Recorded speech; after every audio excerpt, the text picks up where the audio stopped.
let's go ahead and jump right in. Where do I start? I want to start with just kind of laying some ground rules, which is what we always do at the Tequila Tales. And the ground rules is just pretty much just one major ground rule, and it's just that of respect. Just respect, right? Basically respecting one another's thoughts, their opinions. We used to have to say respecting the mic because, in the live show, they often get very lively. And so you see me walking around and I often have to go, shh, shh, shh, shh. Luckily, we don't have to do that because Casey is on the ones and twos and she's muting people, just to make certain that, we can keep some civility in the room. But, really when we talk about respecting one another, we're just talking about like our ideals and the whole nine. However, let me tell you what respect does not look like. Respect does not mean agreement. I will repeat, respect does not mean agreement. So if it becomes too kumbaya in this virtual room, I will play devil's advocate. If it becomes too kumbaya in this room, I will play devil's advocate. And you will have no idea when I'm playing devil's advocate because I will vehemently argue a point. Okay. So while we're here, we can go ahead and just see who's all in the room with us. Once again, you guys, I really appreciate you all's patience and, just kind of rocking with us and being such good spirits. So how's everybody doing? Good. All right. Good. Okay. So, I made a post a little earlier today where I said, you guys are going to get enough of not respecting, the hard work and the effort that I put into the description for, these discussions. I feel like people just hop in. They're like, what we put a lot of thought into this, right? To kind of make it like an analogy. So I'm gonna go ahead and read this for the people that are watching online, and then also for those of us in here that did not do our homework.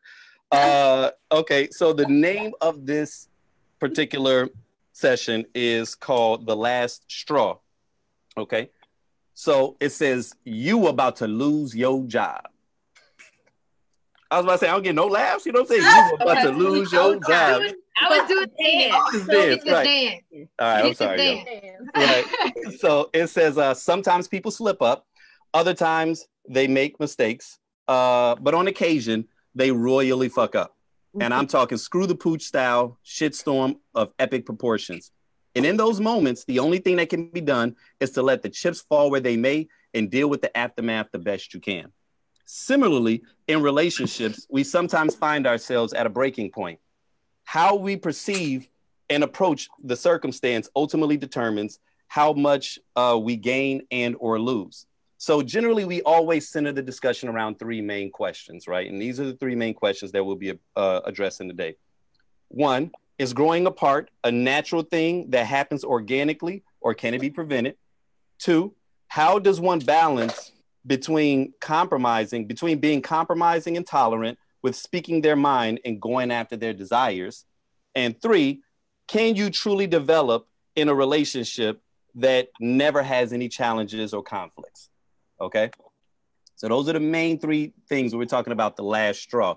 So this session we're going to call Used to Be My Homie, right? And so this is kind of me and Omar's little joke or whatever. Every time one of us like feels slighted by the other one, we always refer to that old verse from Dre Day when he was like, used to be my homie, used to be my ace. Y'all remember that might have been before you all's time. I'm showing my age. So, but this segment is called Used to Be My Homie, right? So the first question that I'm going to ask the group is, has anyone ever been in a situation where they've grown apart from someone? So we'll just start there. Has anyone ever been in a situation where they've grown apart from someone? Yes, most definitely. Yeah, I definitely have been in that situation numerous times. You're going to have to provide a little bit of detail with that. Okay. Both of you. Friendships for me. More than relationships, for me, friendships. Because I think as you grow, I mean, they say that some friendships are for a season, relationships in general are for a season. However, I do think with that, you also either learn something from the relationship via whether it be this ain't for me, or whether you've experienced situations with them that help you grow. And sometimes you and yourself outside of that relationship grow as an individual, and then you're like, this friendship no longer benefits me anymore. So, I mean, what's the point? Right. And I'm sorry, Tanya, go ahead. I'll wait. Tonya. That's right. My That's back for me talking about your hangers. But I would say that I've been in that situation where my personal opinion is that you don't really know each other until you've experienced like 4 seasons, like, you know, a full year, because people can have a representative play up for a minute, but it becomes harder to sustain that long term. And I was in a relationship with a dude who presented himself real polished, real together, and talked really good game about the plans he had for his future, where he was going, and the things that he was doing in his life. But the more whenever I would try to act on something, like I travel a lot, and then I'd be like, oh, I'm going here. You should come. There was always a reason why that was never going to be possible, or different interests that he proclaimed to have. Suddenly, it just like, I just never saw anything manifest. Everything was just all talk. And so what happened with me was I just started like just kind of observing him and realizing like, oh, we're not in the same space. You know, I'm a doer, you know, like if I say I'm about to go do A, I'm gonna do A, or I'm not gonna talk about it. Whereas he liked to talk about doing A, and really he was doing nothing. Right. You sure he just didn't have a record and he couldn't get what he had was he didn't have a record, but what he had was poor credit and not a good, not the job that he proclaimed he has. And here's the thing, I didn't meet the brother asking him how much he made or things of this sort. I was just talking about some things that I was doing in my life, and then he volunteered a number that I didn't request.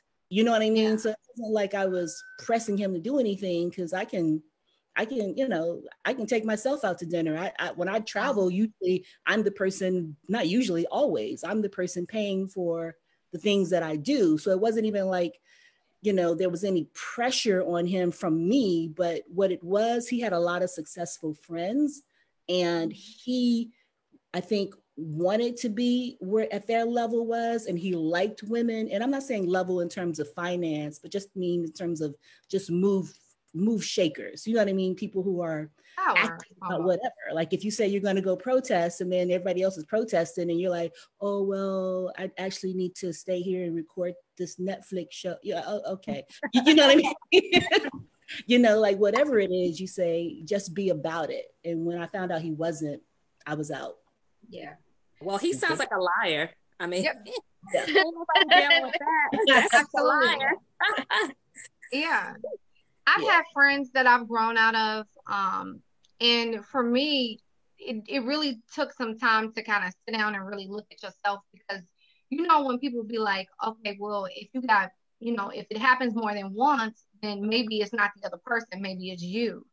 And it took my mother one day, because she was just asking me about really close friends that I had, like coming through high school, that still was with me like in my early 20s. Now we're in my late 20s, and she hasn't seen them, haven't heard me talk about them. And, you know, I'm not a confrontational person. So like if we fall out, it's almost just more so like a mutual, all right, well, our communication just dwindles, you know, and it's just kind of how it happens, right?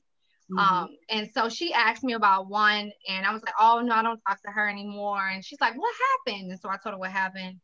And then one day when she was drinking, she asked me about another, and I was like, oh, I don't talk to her. But it happened to be like a 2-week time period between it. Like it wasn't that long.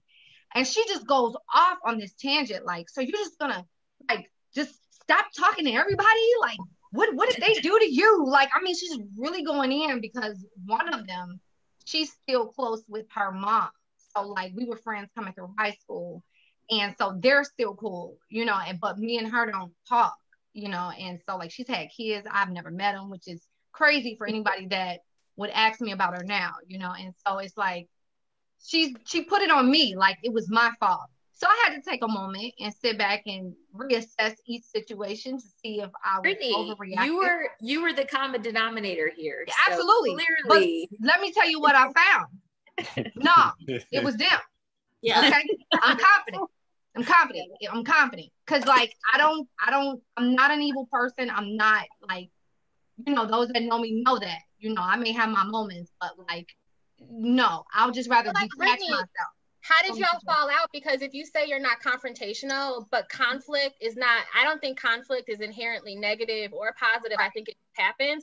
But if you're non-confrontational and you're going to have conflict happen in relationships, how do you navigate good, like resolving the conflict so that you can grow through your friendships versus determining that this isn't worth my time or energy and I'm just going to let them fade? Right. Great question. So this is funny because this actually kind of comes off to some people who are attached to the whole emotional response. Some people attach to an emotional response and equate that to like love or that you care. Like if I don't get upset and if I don't break shit or if I don't scream and holler, then I don't care. For me, when I say I'm non-confrontational, if me and you have an issue, Aisha, you would come to me and say, Brittany, you know what? I don't really like how you did X, Y, Z. And I'm like, what you mean? It'll take a couple times for me to be serious with you. But when I realize you're serious, then I'm like, okay, well, let's talk about it. But you expect someone to give you a couple of times? No, this is in the same conversation. Okay. No, this is not multiple.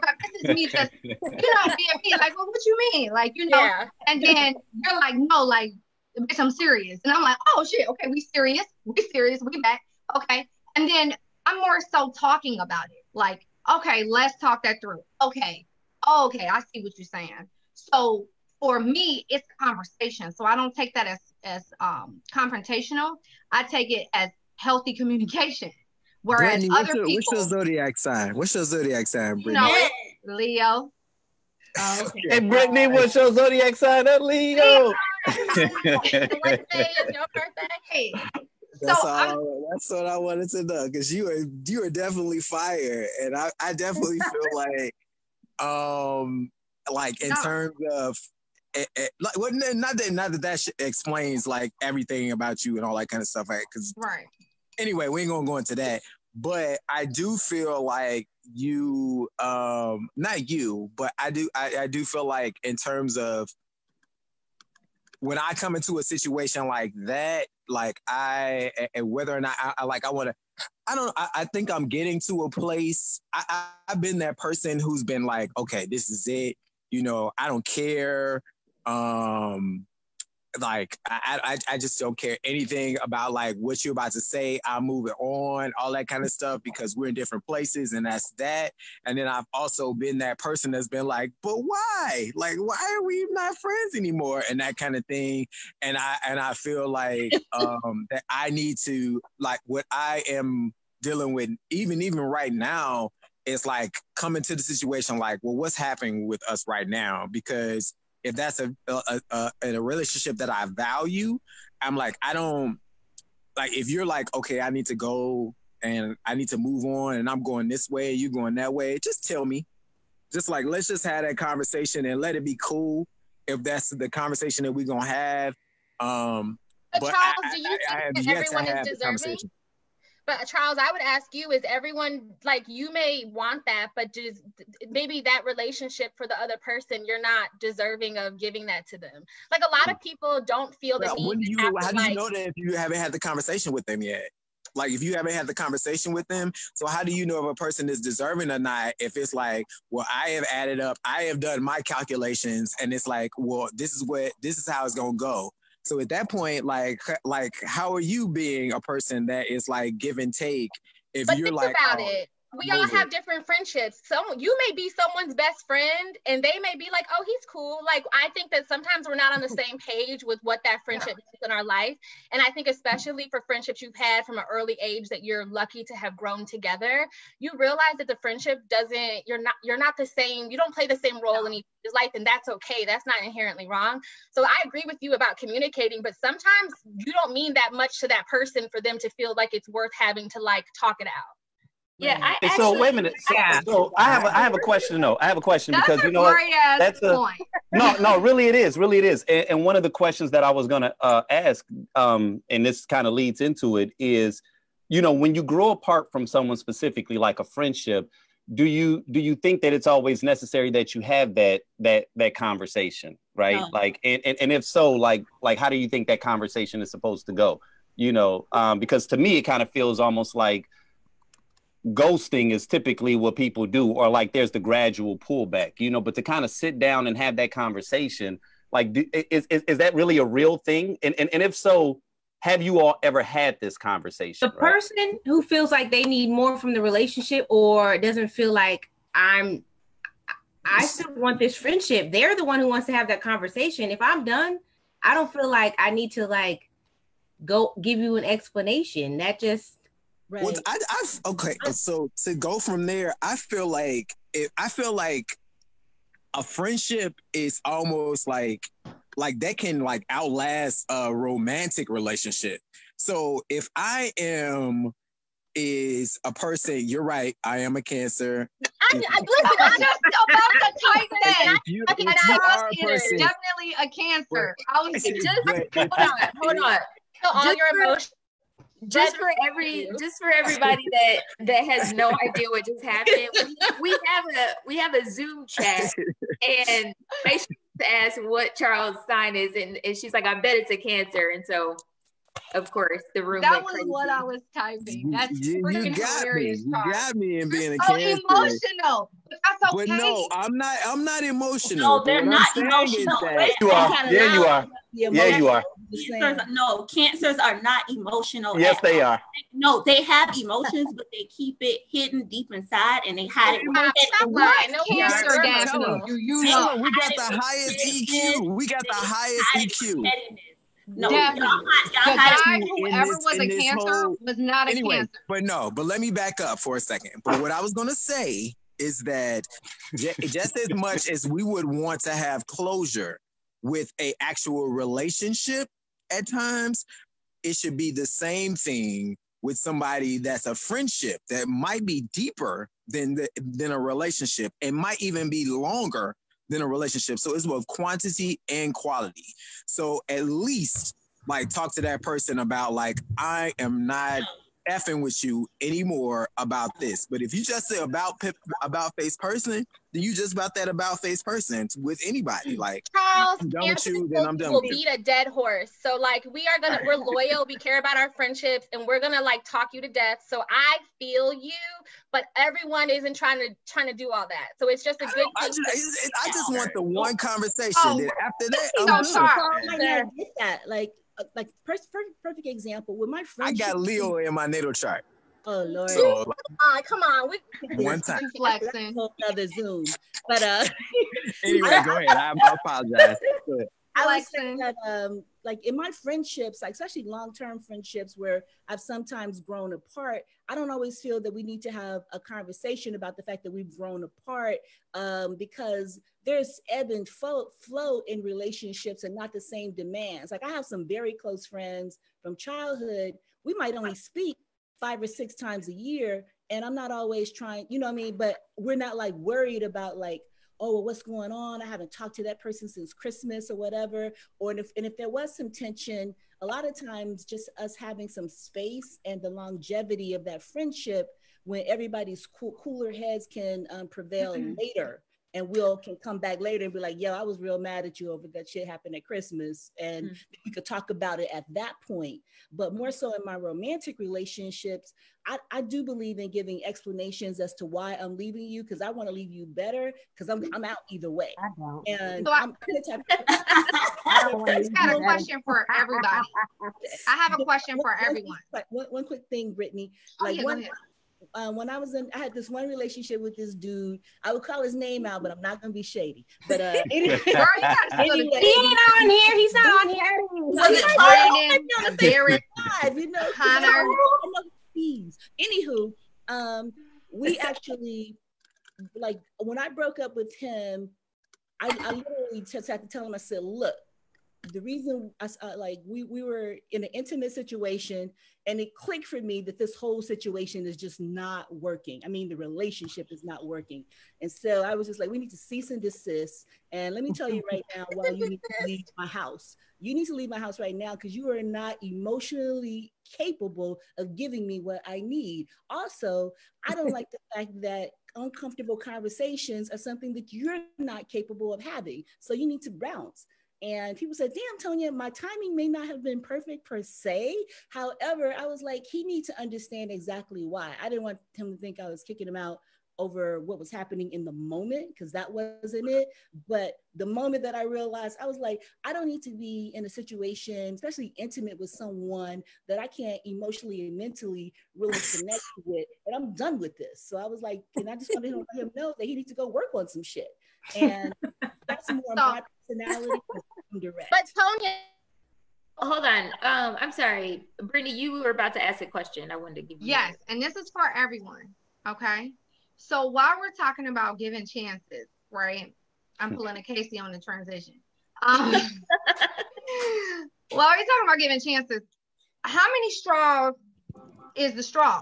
So how many straws does the relationship get before it's the straw that breaks the camel's back? Don't say one, Daphne. I don't even believe you. Don't even believe you. But we can split this up. Friends, close friends, how many straws, and then relationship. And I'm going to label, let's say the straw is like breakup worthy.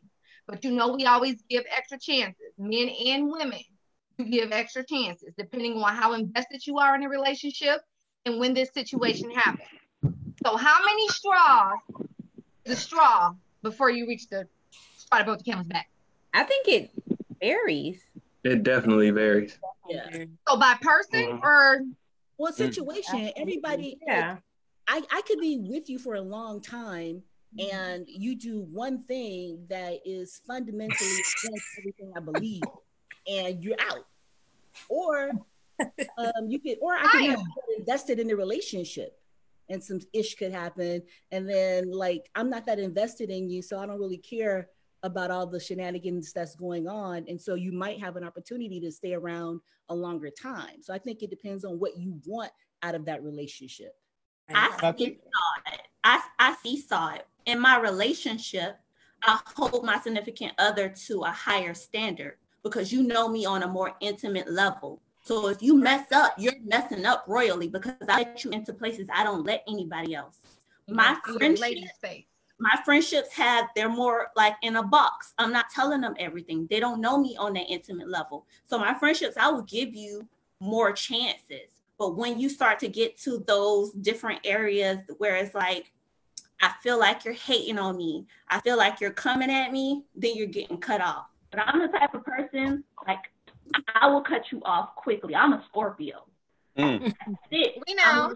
I'm gonna cut you off quickly.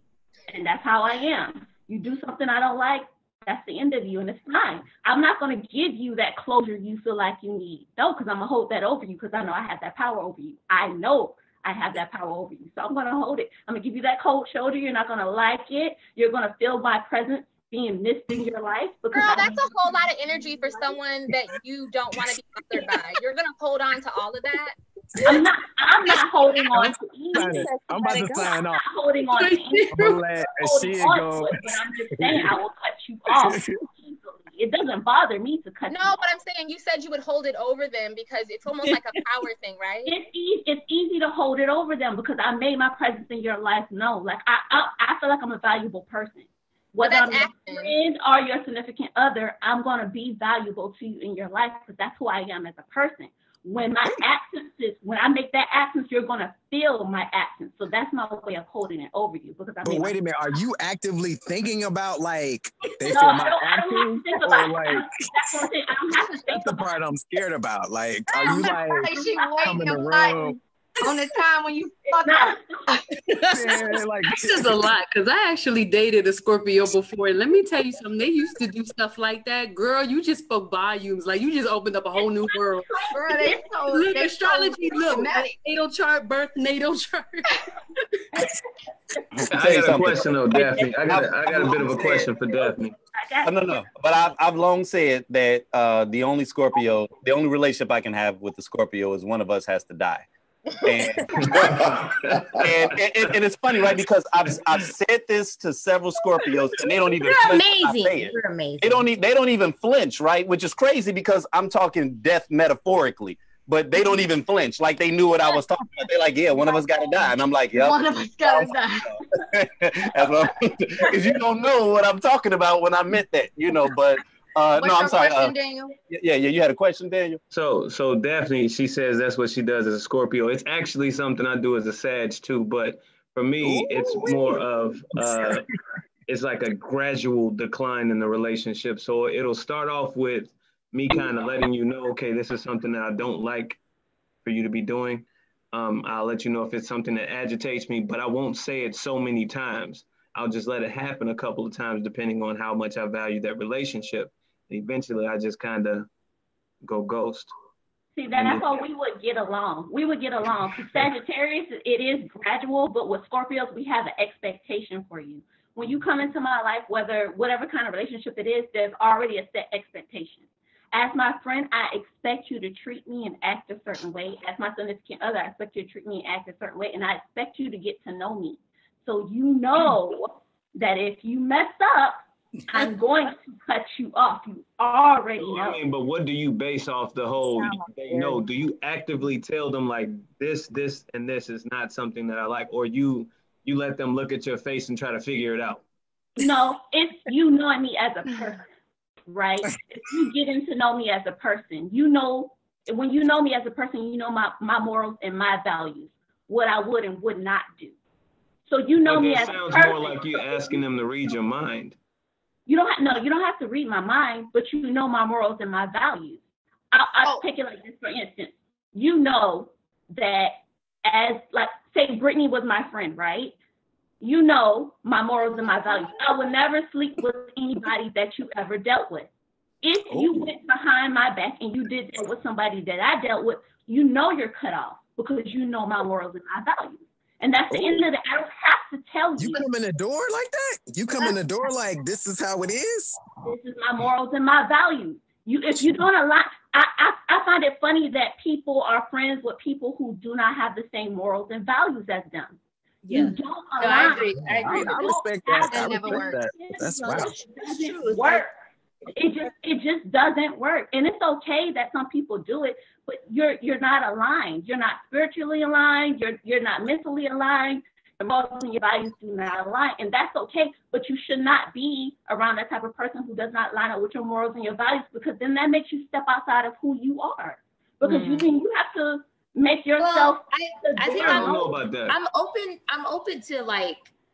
Okay, so I agree that you definitely need to have the same values and well, you definitely need to have the same morals, but I think values sometimes can fluctuate depending. And just because someone values something different than me doesn't necessarily mean that we can't work. I feel like sometimes that allows you to force one another to grow or look at things in a different way. But I know what you're saying. But I do think it could be dangerous. Like, has it been effective for you to kind of hard line and have, if you're not on the same page with me in every aspect, it's not going to work? Like, has that been effective? It doesn't have to be every aspect, but it does need to be 98%. Okay. Well, Daphne, what if you ain't got no morals? Then what? Okay, what happens then if you ain't got no morals, right? Who you supposed to hang out with then if you ain't got no morals? You have morals, I don't know you. Sociopath. Okay. So wait a minute. So okay, what you guys did, and I think Brittany sent us on this detour where we started, we jumped right into the last straw, right? I started somewhere a little more delicate, okay? So I'm gonna hop back into my delicate safe space because one of the questions that I did have, we were talking about growing apart, right? And I think, and when we're talking about growing apart, like, I didn't want to hop right into hardline, you did something that you knew violated something that was important to me, right? But I'm talking about just two people that, y'all used to kick it real tight back in the day or whatever, like, for instance, I don't know how many of you are, matter of fact, I'll do it by a show of hands. We won't go deep into this, but by a show of hands, how many of us in here watched the show Insecure, right? On HBO? Okay. All right, so we won't go deep into it, right? But you know, one of the things that they're talking about heavily this particular season is the fractured relationship between Issa and Molly, right?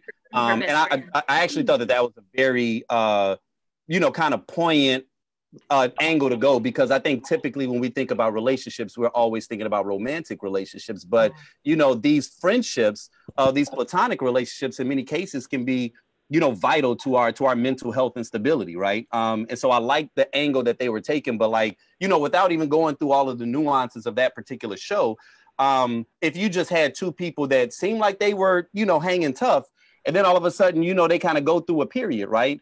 How do you know when that is just a phase, or if this is an indication that something core has changed, and whether or not we need to move on? And then that's when I was going, like, is that something that you have a conversation about, or is that something that you just kind of allow to exist and just kind of define itself, right? Because it doesn't always have to be like somebody did something that pissed you off. It could just be, you know, like Tonya. You said Tonya, right? That's how you say it, Tonya? Right, that's right. All right. I believe that Tonya said that too, like that there are times where she kind of rocks with, you know, like space may just, you know, like, and what was unique about, not to go into their particular situation, but I think one of the caveats of what allowed their relationship to kind of splinter is the fact that Molly got a new man, right? And you know how that is, right? People will bond with you when they have a need for you. In the moment that emotional need is being fulfilled, then all of a sudden they draw back, right? And then that even kind of brings it to a, you know, question like, is that something that you should call out as a friend? It's like, oh, okay, you was rocking with me when you needed me, but now you got this man, and now all of a sudden, you know, you're unavailable. So like, if that happened to you, right? Because I'm pretty certain that it's happened to many people on some level. Do you just allow that to happen, or do you call your friend out? Do you say, you know what, man, you've been kind of unavailable. Like, is that something that you all would do? Would you all call out a friend for being unavailable to your emotional needs? Not at all. No, not at all. That's selfish. Then why not though? If they're your friend and there's someone that you love as a friend and you miss spending time with them, why wouldn't you? Why? And you don't have to call them out in a mean way, but why can't you say, hey girl, or hey, whatever, I miss you, let's hang out? Like, why wouldn't you naturally do that?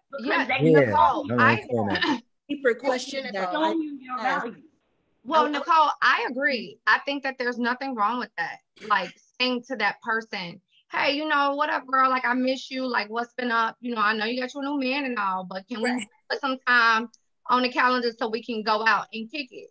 I don't think that there's anything wrong with that. But as far as like that feeling you get where you feel betrayed, at me as a person, when it comes down to my best friend finding a man and she's happy and she's consumed with him, I'm supportive of that relationship.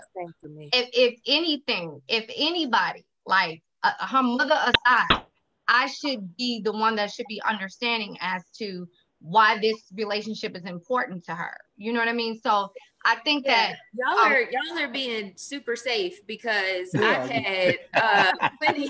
I'm sorry, I've had plenty of girlfriends who will get a man and she act like she don't know you anymore, and that is unacceptable to me. I feel like, you know, it's one thing to allow the honeymoon stage to happen, and we all go through it, and that should absolutely happen. But your girlfriends, more often than not, or your guy friends, if you're a guy, are going to be there. Your friends are going to be there long before and after this person, or they go through all of those stages with you. So even if you marry that person to the day that you die, they're with you through the triumphs and all of those things. And so I feel like to just completely abandon your friendships, which some people do. I'm not saying that in every scenario that is, when they do that I have absolutely no tolerance for, because we're adults. I think maybe in your 20s, it's a little more acceptable, or it's a little more normal. But once you get up into your late 30s, early 40s and start moving forward, like, we're not playing that game. But Casey, I would agree with you, but I would also say that, like, more than that, I think that feelings are not facts. And I think the most important thing is like, you're valid with what you feel, but I think people need to take ownership and accountability to communicate what their changing needs are for their relationship. Agreed. And if you never talk to your friends about what it is that you actually need from them and give them an opportunity to adjust and to show up for you, then I feel like people play themselves and then put it on their friends for not reading their minds and instinctively knowing what they need. And all of us have full ass lives. So even if it's not a romantic partnership, it may be their job, it may be their families, it may be something. But I think people don't communicate.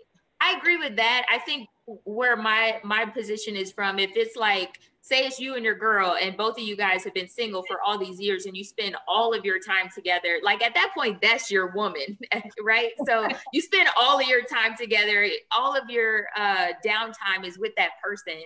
And then you meet a guy that you're interested in and you begin dating, and then they are completely ghost. Yes, you should communicate as the person who's single now, or who's still single. Yes, you should communicate like, girl, I miss you and all of that. But why now do I need to spell out what my needs are when every minute of the day we were spending it together? You know what my needs are. The benefit of the doubt. I just assume that people don't know. One thing I want to for a second and say, like, part of it, I think I wouldn't say something, but this is why. It's because I'm more about observing what's happening in a relationship. And most times we've had people categorize incorrectly. Like, you know, like TD Jakes has something where he says, like, friend, you either have a confidant in your life. That's very few people who are the closest to you. And then you have constituents who are people who they're not for you, but they want the same things you want. And then you have your comrades who they're just against whatever it is you're against, but they're not for you. And sometimes what I try to do is I may just have to reshuffle the deck. Like, perfect example, if I have a good friend and I feel like, wow, you know, this person is my confidant, and then they show themselves to really not have been my confidant, but that doesn't mean that they're my enemy or that they had met me some harm. It just might mean that I had them mislabeled. What it was. They were just my constituent. They just want, like, I wanted a relationship. They wanted a relationship. They wanted somebody to hang out with. I wanted somebody to hang out with. And then now they're in a relationship. I'm still single. And so they're not dissing me. It was just kind of like we had a joint goal. And now I don't necessarily fulfill that need. So I'm not hating on them. I'm not mad about them. I just recognize, like, okay, I had this person mislabeled, and that makes less stress in my life. So, real quick, I'm sorry, whoever was about to talk.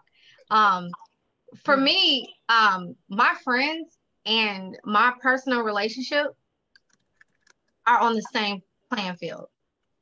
How I handle my best friend, somebody I consider my best friend, especially if you have multiple, that's a pretty high standard for me. You know, it's kind of like people who you know, view marriage differently. Some people hold it up here. Some people look at it as just something they can jump in and out of and don't really have any values attached to it. For me, my best friend and my soulmate, my boyfriend, my husband, all of that is on the same playing field, because when you talk about emotional attachment, I'm confiding in her. I'm talking to her, and I can't be in a situation where I have to second guess what I'm saying and who I'm saying it to. So if I pick up the phone to call my best friend, to tell her about my day, to tell her that, you know, I'm not feeling well, these are things that I'm not going to tell somebody that I don't feel attached to in some type of emotional way, where I feel like you would take that information and you would hold it, and you wouldn't spew it back to me in negativity, because that's not what I need at that moment. You know what I mean? I need you to be attached to me on that emotional level. And what a lot of people don't understand is these friendships end badly because it's the same emotion attached as if you were an intimate partner without the intimacy. You know what I mean? So my heart, my mind, my everything is in it. If she called me at 2:00 in the morning, whether she's here or in another state, a bitch is gonna try to get there. You know, my time to try to get there. You know what I mean? But so, I think what was, someone had pointed this out, and I can't remember who it was, but it does depend on who that person is to you. And you know, what I was referring to was more my best friend. I think when we're talking about like acquaintances, or if a person, and this is what the other person was talking about, like if the other person thinks that you guys are closer than you actually are, it could be devastating for them. And you're just like, oh, you know, I'm my bad. I didn't realize we were that close. And I have had a friend who was devastated by another friend. So, okay, let me give you this scenario. So this what happened. You about to give us the tea? It's not like you about to spill some tea. Yeah, I can't. After the scenario. Okay, Daniel, you're next. I'm not gonna spill any like legit tea, but so she was at work. You know, everything was, well, she didn't have a good relationship with her boss, but whatever. So she goes on vacation. She comes back and she finds out she's getting fired. Her friend, or the friend that she thought was her friend at work, did not call her on vacation to let her know she was going to get fired. And she felt very betrayed by that. Based on what I heard about the friendship, I think it was a lot more one-sided with the young lady who got fired and went on vacation. And the girl at her job, I don't think felt as close. And then also was a little bit afraid about, like, if I give her the heads up, you know, I was one of the few people who knew it was going to happen. So they may be like, why did you tell her? So yeah, that was interesting. That's a work relationship. That don't count. Well, no, she thought that they were. She felt that it was, absolutely. But they hung out outside of work and stuff, but I think she thought that they were actually closer. Can I answer Aisha's question? Oh, she had a question? I didn't. What'd she say? Well, it's kind of like she basically said, why wouldn't you give your friend, if you consider them a friend, an explanation of why or what was happening? Am I right? Yeah, like the benefit of the doubt, just give them the option to like actually course correct. And this is where I was coming in when I said morals and values. I think people have different definitions for each of the words. Like you have your morals and then you have your values. But I think boundaries, you should also include boundaries, because boundaries are personal to you and what you expect of people, versus values and morals are like you own those on your own and they don't have anything to do with someone else. But guys, shouldn't friends know your boundaries? Yeah, but I'm just asking Daphne like to include what her boundaries are. Absolutely, but when I look at values as if how you value the person. So like if a friend did something to you or something that made you feel some type of way, that's going to show you how much they value you. And if you use the example of like what we were using, where your friend that you hung out with all of the time all of a sudden got a man before she hung out with you all the time, then your value for her dropped because she not necessarily over you. That's a lot of assumption. That's a whole lot of assumption without talking to somebody. She showed you where your value lay. Girl, that's that Scorpio shit. That's why Scorpios don't hang on to people. Tag me in on shit. Wait, hold on, no. Let me make my point. let me chime in. Here we go, Daniel. I pretty much, so before I go on to say what I want to say, I also want to challenge the guys in here to say something in relation to this topic, because all the women have been talking and nobody has said anything at all. So no, they just waiting. They just waiting.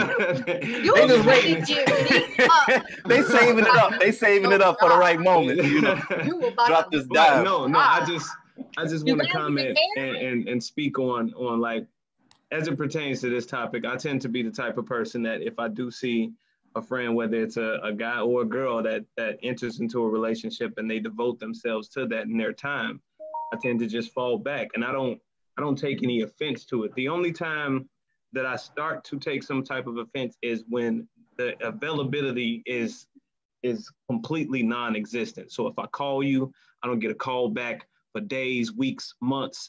I text you, I don't get a response.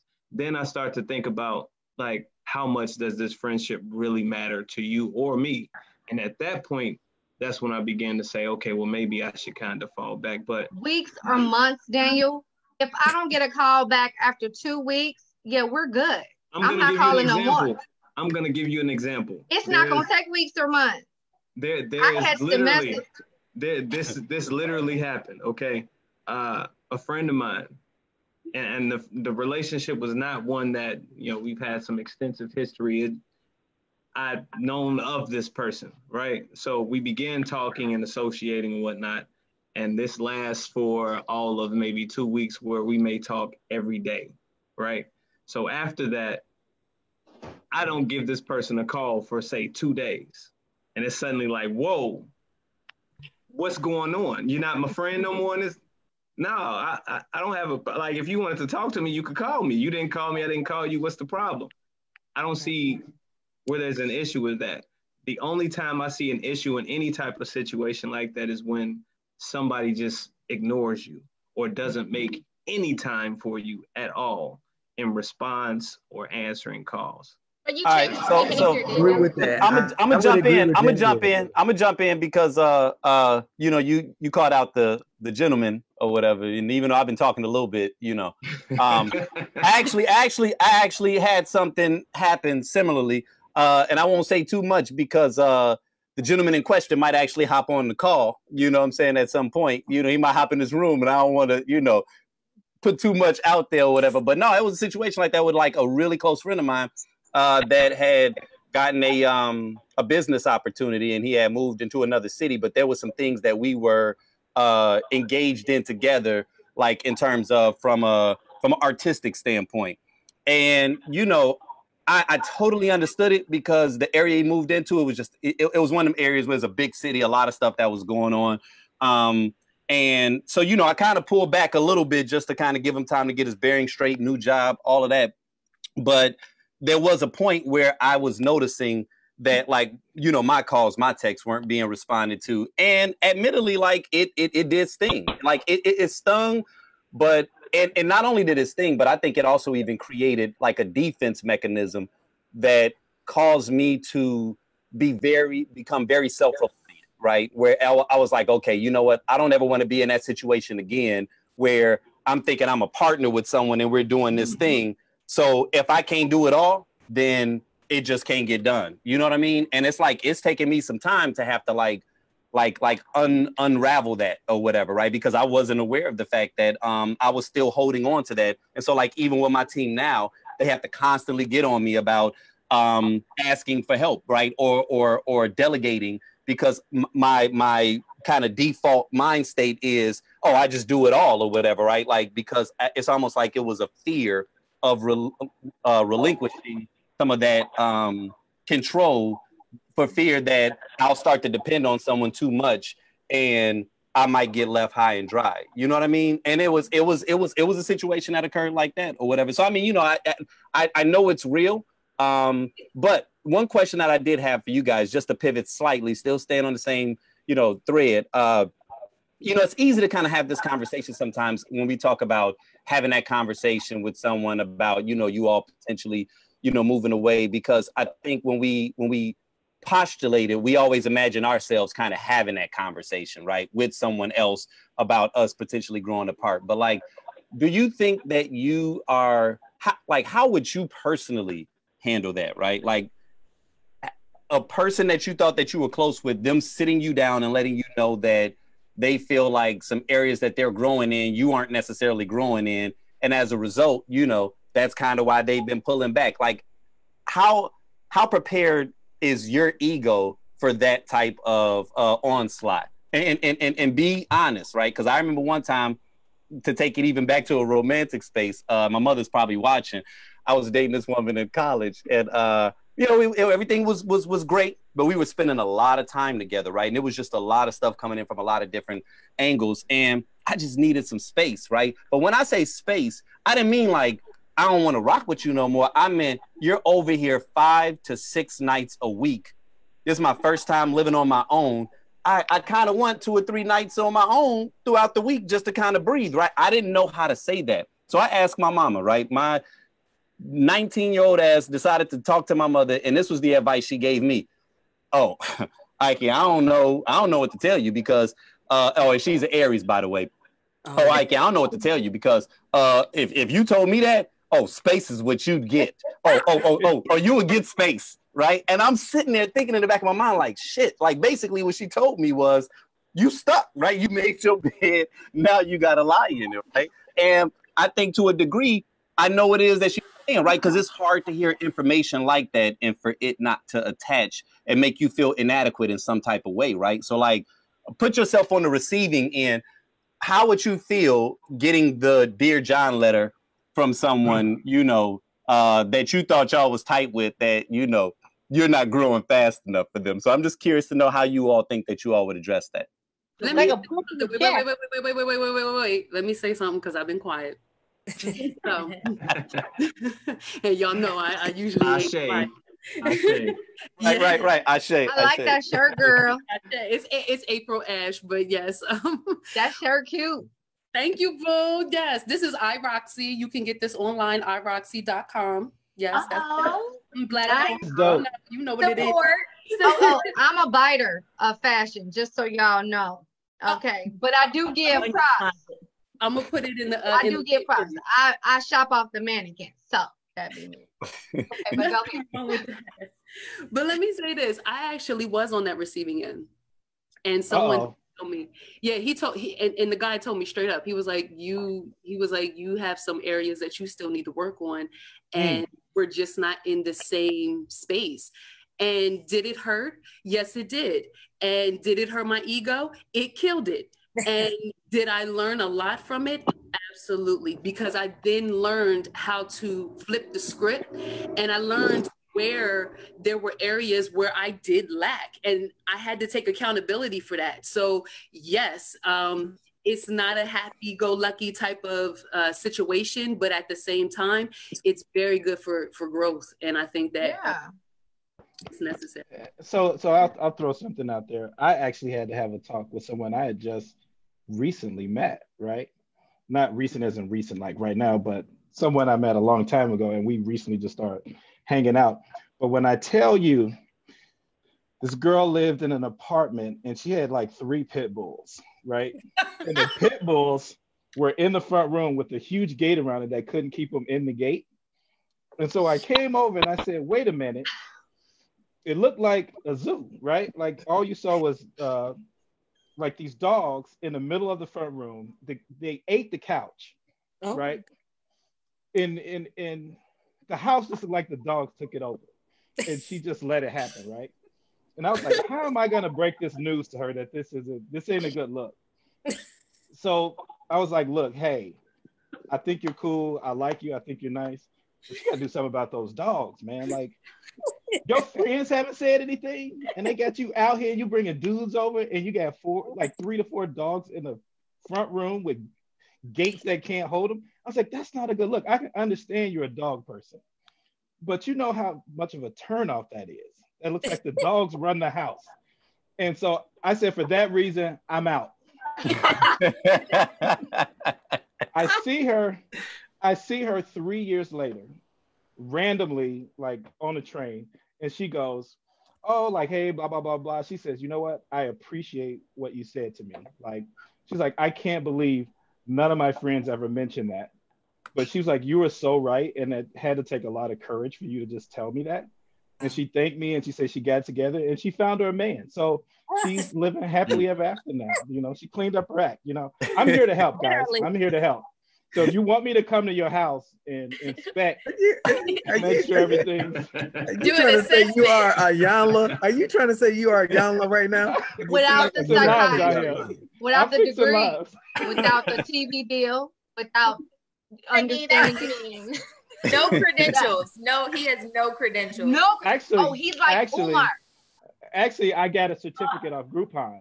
And so I'm certified to give I'm ordained. life advice. I think I can actually like marry people. I can marry people too. No, we're not doing this. We are here to make some money. No. We're not doing this. The two most ratchet people in the room trying to marry people. Right. Could you imagine? You stop stripping and you stop selling drugs. It's like Brittany flicking Hennessy is like holy water on him. Just like, bless you, child. We'll revisit me being one of the ratchet people in the room, but we'll revisit that. Anything's possible. So I mean, you know, I appreciate what you said, April, but like, I mean, everybody shares that sentiment where you guys feel like you all could honestly hear some information like that and just take it to heart. And keep in mind, we're talking about we're either talking about personal platonic relationships that you consider close, or someone that you are actively intimate with is sharing something with you that it can kind of inflame your ego a little bit, right? Or hurt your feelings at the very most. I'm gonna be straight up. If there's a guy that I'm dealing with intimately, like, you know. We know what intimate means. You know what I just want to make sure. Okay, because everybody can't have it. Okay. So if he turn around and tell me that he's gonna stop fucking with me because I'm not there, you know, I don't know how well I would handle that information because I think very highly of myself. I've already qualified you. Right. I agree with that. Me. You know what I'm saying? What if he told you your breath stink? How would you respond? Oh, first, he was no one would ever say that.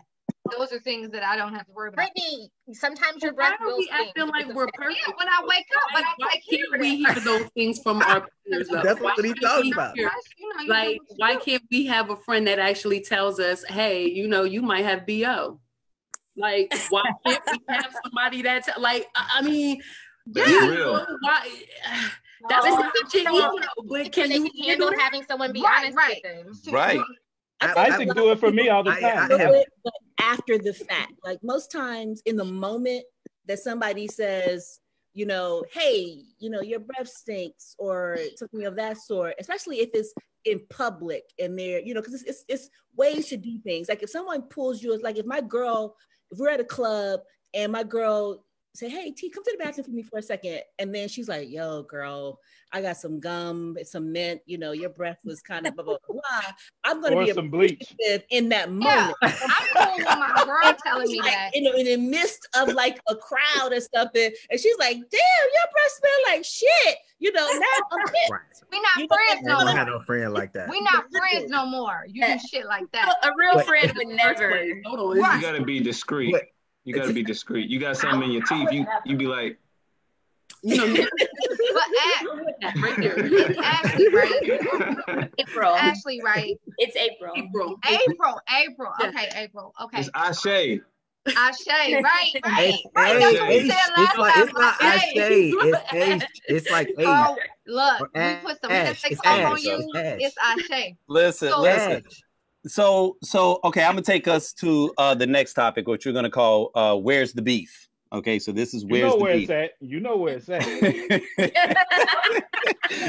not doing that tonight. More annoying. I can't with y'all. Anyway, more annoying clothes now. So one of the key topics that we were going to address is can you truly develop in a relationship that never has any challenges or conflicts, right? So one of the things that happens in relationships, both platonic and romantic, is complacency. But the unique thing about complacency is that it always appears that people rush towards that space in a relationship. Maybe not directly, but in some ways indirectly, because they're looking for comfort, right? They're looking for security. Many people hate the butterfly stages that occurs early in courtship. The uncertainty is kind of like that. Where is this going, right? And we all know how that conversation can sometimes play out. That anxiety that you get when you send a person a text message and they leave you on read, or it feels like they taking forever to get you back, you know, like that shit is stressful. So we'll start there in terms of just asking you guys, like, what's your general feelings of that stage, right? Regardless of whether or not you've experienced it recently, like, how do you feel about that courtship kind of butterfly stage when there's a lot of uncertainty and just like weirdness? Like, is that your happy space, or are you like, I gotta hurry up and get the hell away from here? Are you talking about growing from just that person alone? Because I feel like you can be with somebody but still have outside forces that contribute to your growth. No. I'm just starting from how do you feel about the butterfly space in a relationship? So, you know, let's say you're either on a dating site or you approach someone in a supermarket, you all exchange numbers. You know, those first couple of weeks of communication is kind of fraught with uncertainty, right? Like some people thrive in that area, they love it, but some people are like, I want to hurry up and rush past this stage. I want to get past it. So you all want to get, okay. That's the question, right? Well, it depends, Ike, on where you are and where you were before you met that person.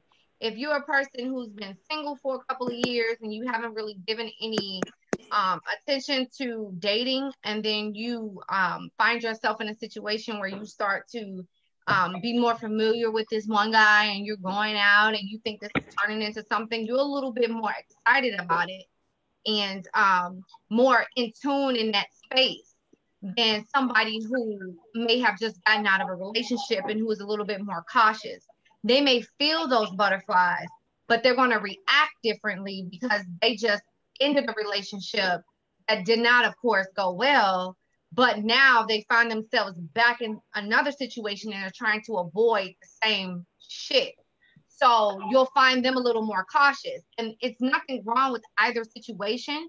It's just that the person on the other end, if it's a woman who's either been in the relationship and is a bit more cautious, or hasn't been in a relationship and is a bit more like super excited and ready to just tackle the world with you and do everything, that could come off as like trying to commit too soon when really she's just super engaged because she hasn't been in a situation. Whereas the other one is a bit more reserved and he just has to understand that, okay, you know, I'm just going to have to pace myself. So it just really depends on where that person is coming from moving into that butterfly stage. But the butterfly stage happens for both women. Yeah, like, I like the butterflies, but they make me nervous. Like I get scared because they don't. I know that's not. It's not real. It's real. You turned on, right? Yeah. Okay, it's real. It's just about where it goes. But Brittany, let me live my life. I'm trying to tell you. Girl, I'm trying to help you. Shit, I want the details. I like Ike. I'm trying to help you out. You sound like Ike. Right. I don't need help. Look, I'm trying to help Ike show up. Okay. I know, but what I'm saying is, it like since we throwing out zodiac signs, you know, I'm an Aquarius, so I lead with logic. So when look at Daphne, she didn't have a damn heart attack. Everybody calm down. I almost damn near Mama's an Aquarius. Me and her get into it all the time. But you know, so like butterflies for me, I know that it's not rooted in logic. So I feel like, okay, I like this. It feels good. It's exciting. I really like him. But I know that this is a sort of honeymoon phase, and I get afraid about where it's going to go when we do start like picking through the layers. And it's like, this isn't going to last that much longer. So being transparent, it does make me afraid to be in that period for too long. So like Daniel said, I do try to get past it a little bit because I'm like, this isn't real, and it's not gonna last forever. I want to know who you are for real, and then the dark, Casey. That's a little cynical right there. This ain't real. I recognize it. That's how there are no home runs there. There's no home runs in that. None at all, man. Stage is definitely the representative. It's a lot.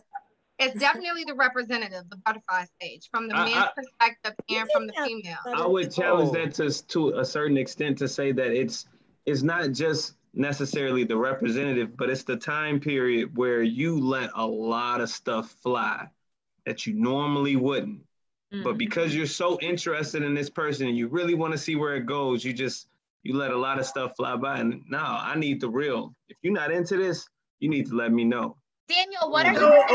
Okay. So, to that point, I'm sorry, shit. We twins. Tag me in. No, I want to know what Daniel's gonna fly, because when you're first getting to know somebody, that's when you're vetting them to see if they're worth continuing to get to know. So I'm curious, what do you allow to fly? In that okay. So now we're about to disagree a little bit. Charles, I'm not even talking to you though. I know you're not talking to me, but before you say that, what I find problematic is vetting. You're vetting somebody like you're not a recruiter.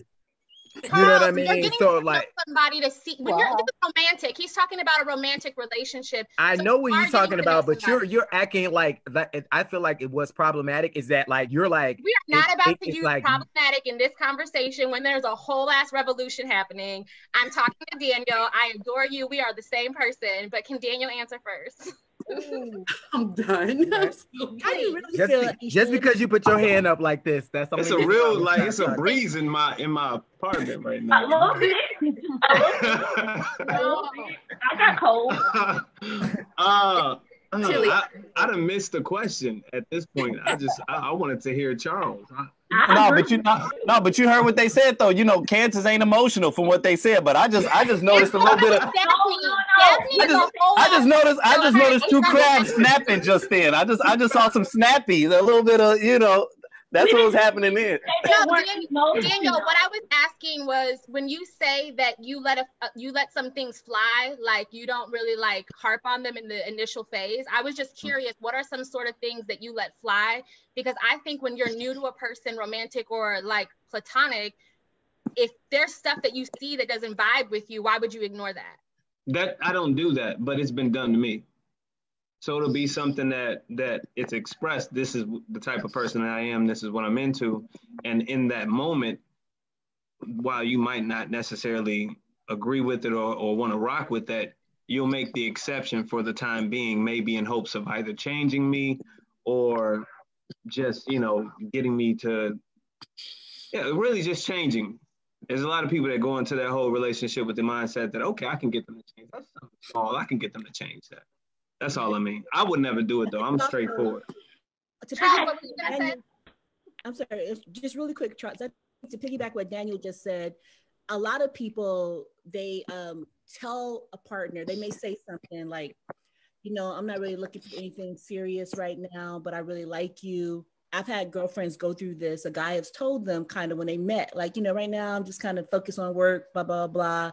I'm not really into anything too serious. But the guy is calling them every day, taking them out, being sweet. And the girl is like, oh, you know, he said he's not really anything, but he's kind of acting like he wants to be my man. And I'm thinking, don't trust that. I listened to what the brother said.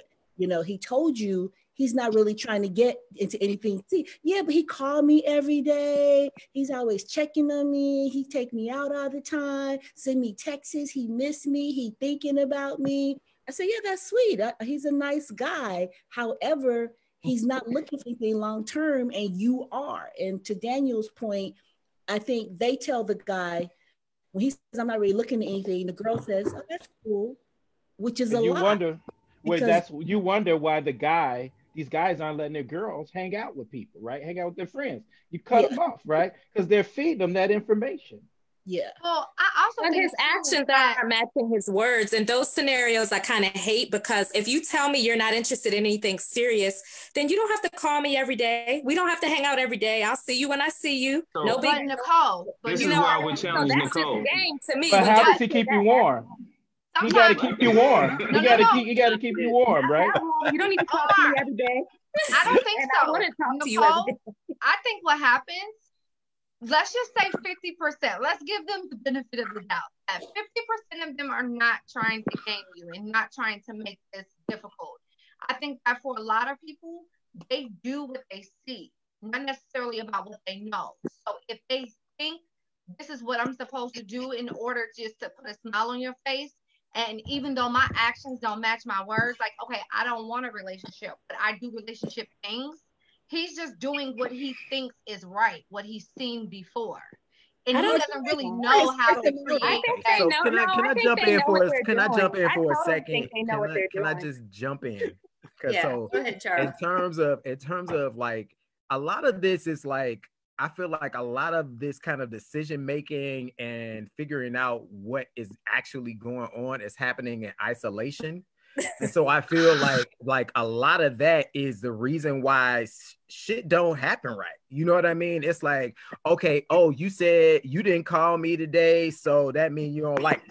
Like all of these leaps and stuff. I'm like, where is this logic and reason coming from? Like, this is not how it works. Like, if it's a situation where, like, if I haven't called, like, I was calling you, boom, boom, We had 4 nights where we was up to 3 o'clock in the morning talking, and then the next night I'm like, I'm off the phone at 12, and you feeling some kind of way? Tell me you feeling some kind of way, or like what happened, or just ask the question like what happened? Why we not doing this no more? You know what? Because I actually got to go to work. I actually got to go to work. There's no excuses. I sacrifice like I'm going. But you didn't have to go to work the first 3 calls. Right. I'll tell you that's what's and gonna I'm gonna happen say, for I'm real, gonna for say real. because I really, and I'm gonna say that. I'm gonna say that. Like, you know what? I'm sorry. I didn't mean to mute everybody. My bad.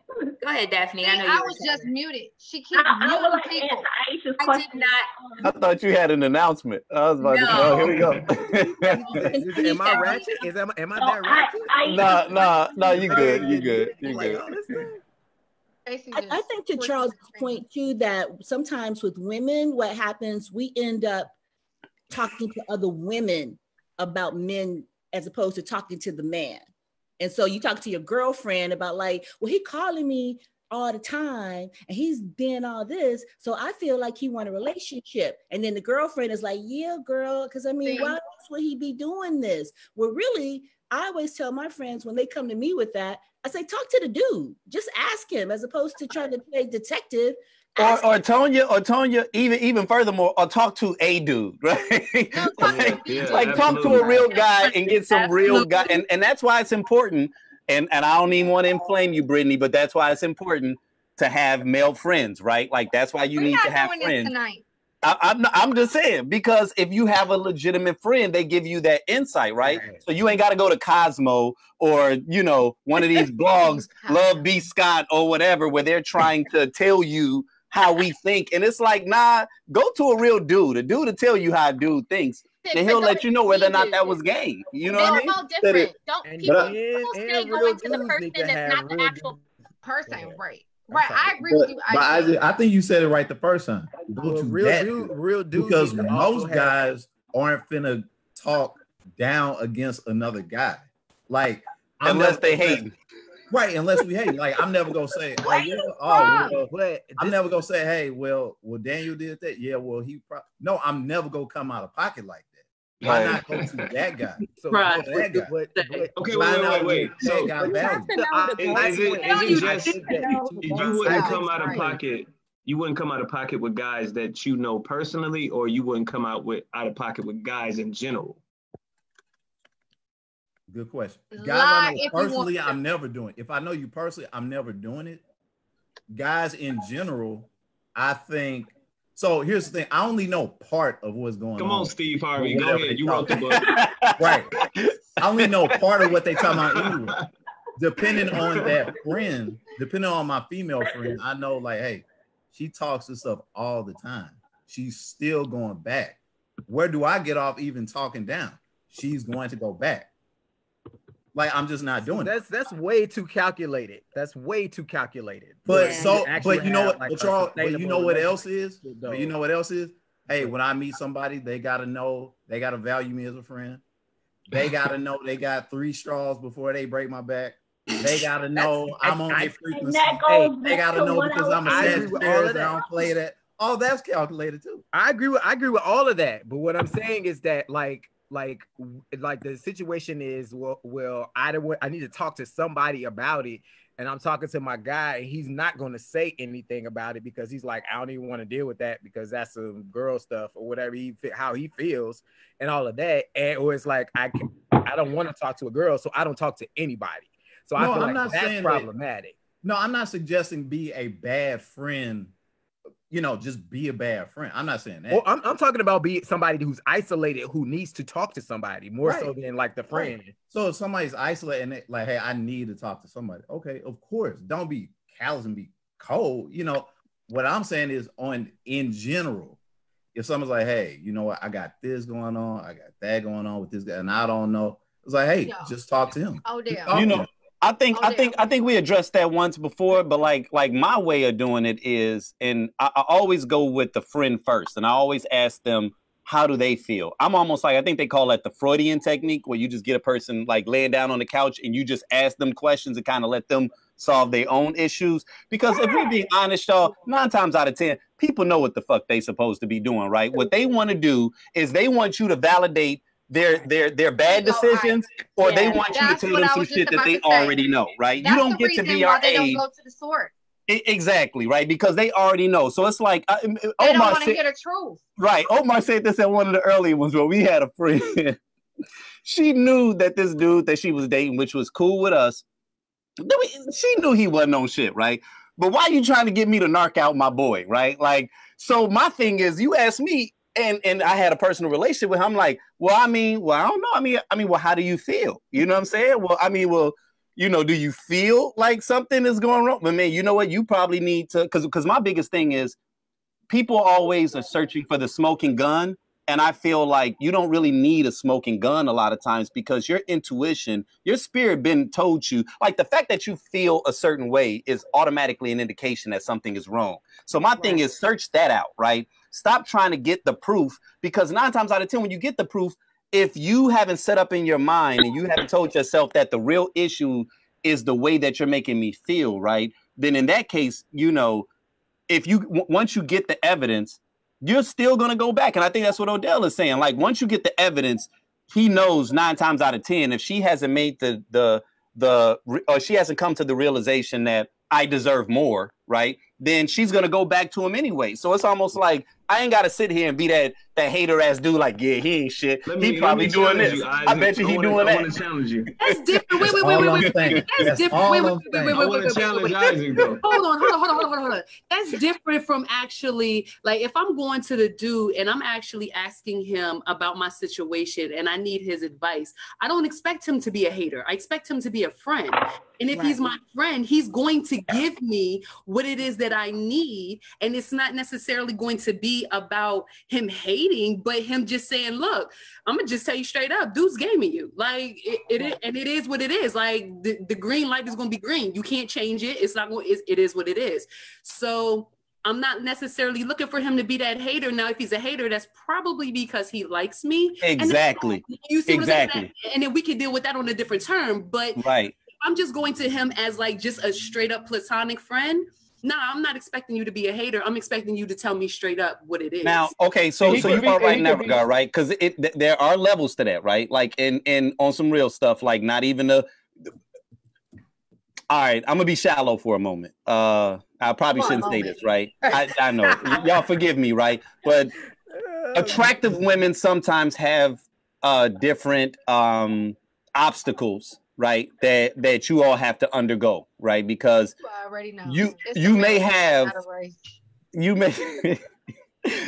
have a platonic friend, but you have to know that really is a platonic friend, right? Because there are a lot of times where that dude is trying to play platonic friend, but he secretly is trying to fuck, right? So when it comes to giving that type of advice, they don't have the breath to say, you know what, I'm not 100% certain, right? Like, and so like one thing, I'm never gonna lie to anyone, you know what I mean? But I'm gonna try to get to what's the root of the issue, right? Because I also know I'm a man, and I also know I'm not perfect, right? So I'm not gonna sit up and cast judgment on another person's actions if I don't 100% know what it is. Now, if it's, and I said this in the past, right? Like if it's something that I think is gonna harm you physically, or it's something I think is really gonna cause a situation, then yeah, I will be very forthright. But if it's like one of those kind of gray area situations, I ain't gonna be like your girlfriend where I just hop in and be like, yeah, that nigga ain't on shit, right? Because I don't know, and I also know how us men think,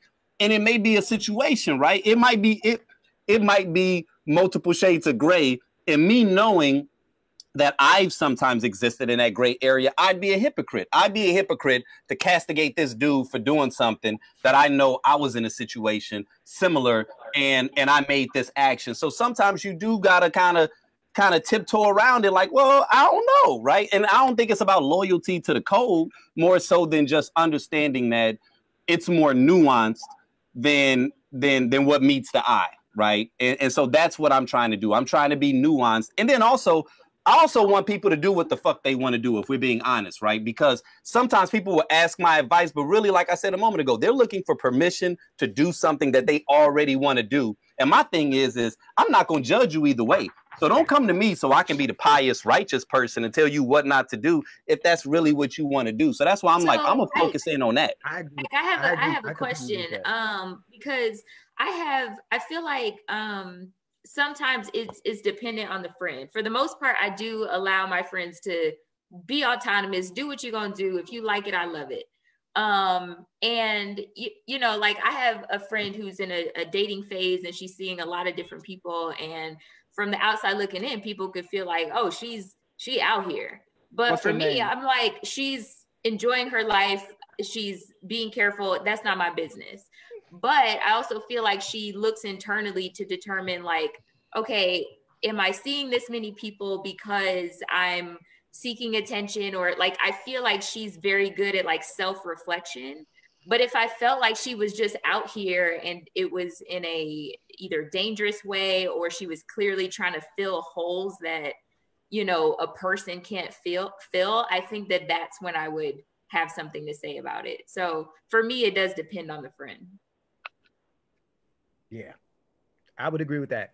Let me jump in before anybody says anything. I would agree with that. I agree. Like, it depends on the friend. Like, I want somebody that's going to be clean with me. Like, I want them to give me the real, like, you might not want to be with this person. Like, I know y'all feeling butterflies at this moment. It might not be that, all of that kind of stuff. But like, I want them to be like, so, okay, what is this for real? Like, why do you really like this person? Like, I want to have that kind of very candid conversation. Like, do you feel like this is going anywhere or anything like that? Like, I need to know how I need to support you. Am I supporting you as a wing person, or am I supporting you as someone that like, this is going to be your relationship and I'm telling you when you fucking up? And like, that is how that's the person that I feel like is my friend. And that's the person who's gonna have my back, and that's the person I'm gonna go to be like, what you think about this that's happening right now? That's can I ask you a question? Girl, bye. Charles, I have a question for you. Correct. So I have a few girlfriends who say they say my opinion comes with my friendship. Don't be friends with me if you don't want me to keep it 100 with you. So what do you think about it? Because not everybody who's friends with you wants you to tell them what you actually think. Well, I think that I like to create the atmosphere and create my circle. Like, I feel like I am very candid. You know, KC already called me ratchet. So apparently, like, I am that person that is going to give it to you with like, I mean, what do I have to lose? Because, you know what I mean? Like, you know, I love you, and you know that if your car is stranded on I-57 and like, I need to come over, if I gotta walk there to come and get you, you know that that's gonna be the situation. But so, are you ever problematic? You get it, huh? Are you ever problematic? No, not if I don't like them. Like, if we not having that if we don't have, even if we have we had a previous romantic relationship, and we might even still have that. Everything is candid. Like, with that type of relationship, it is very candid. That, like, you know, what about male friendships? Because I've seen. Oh, you talking about male? You talk about black men.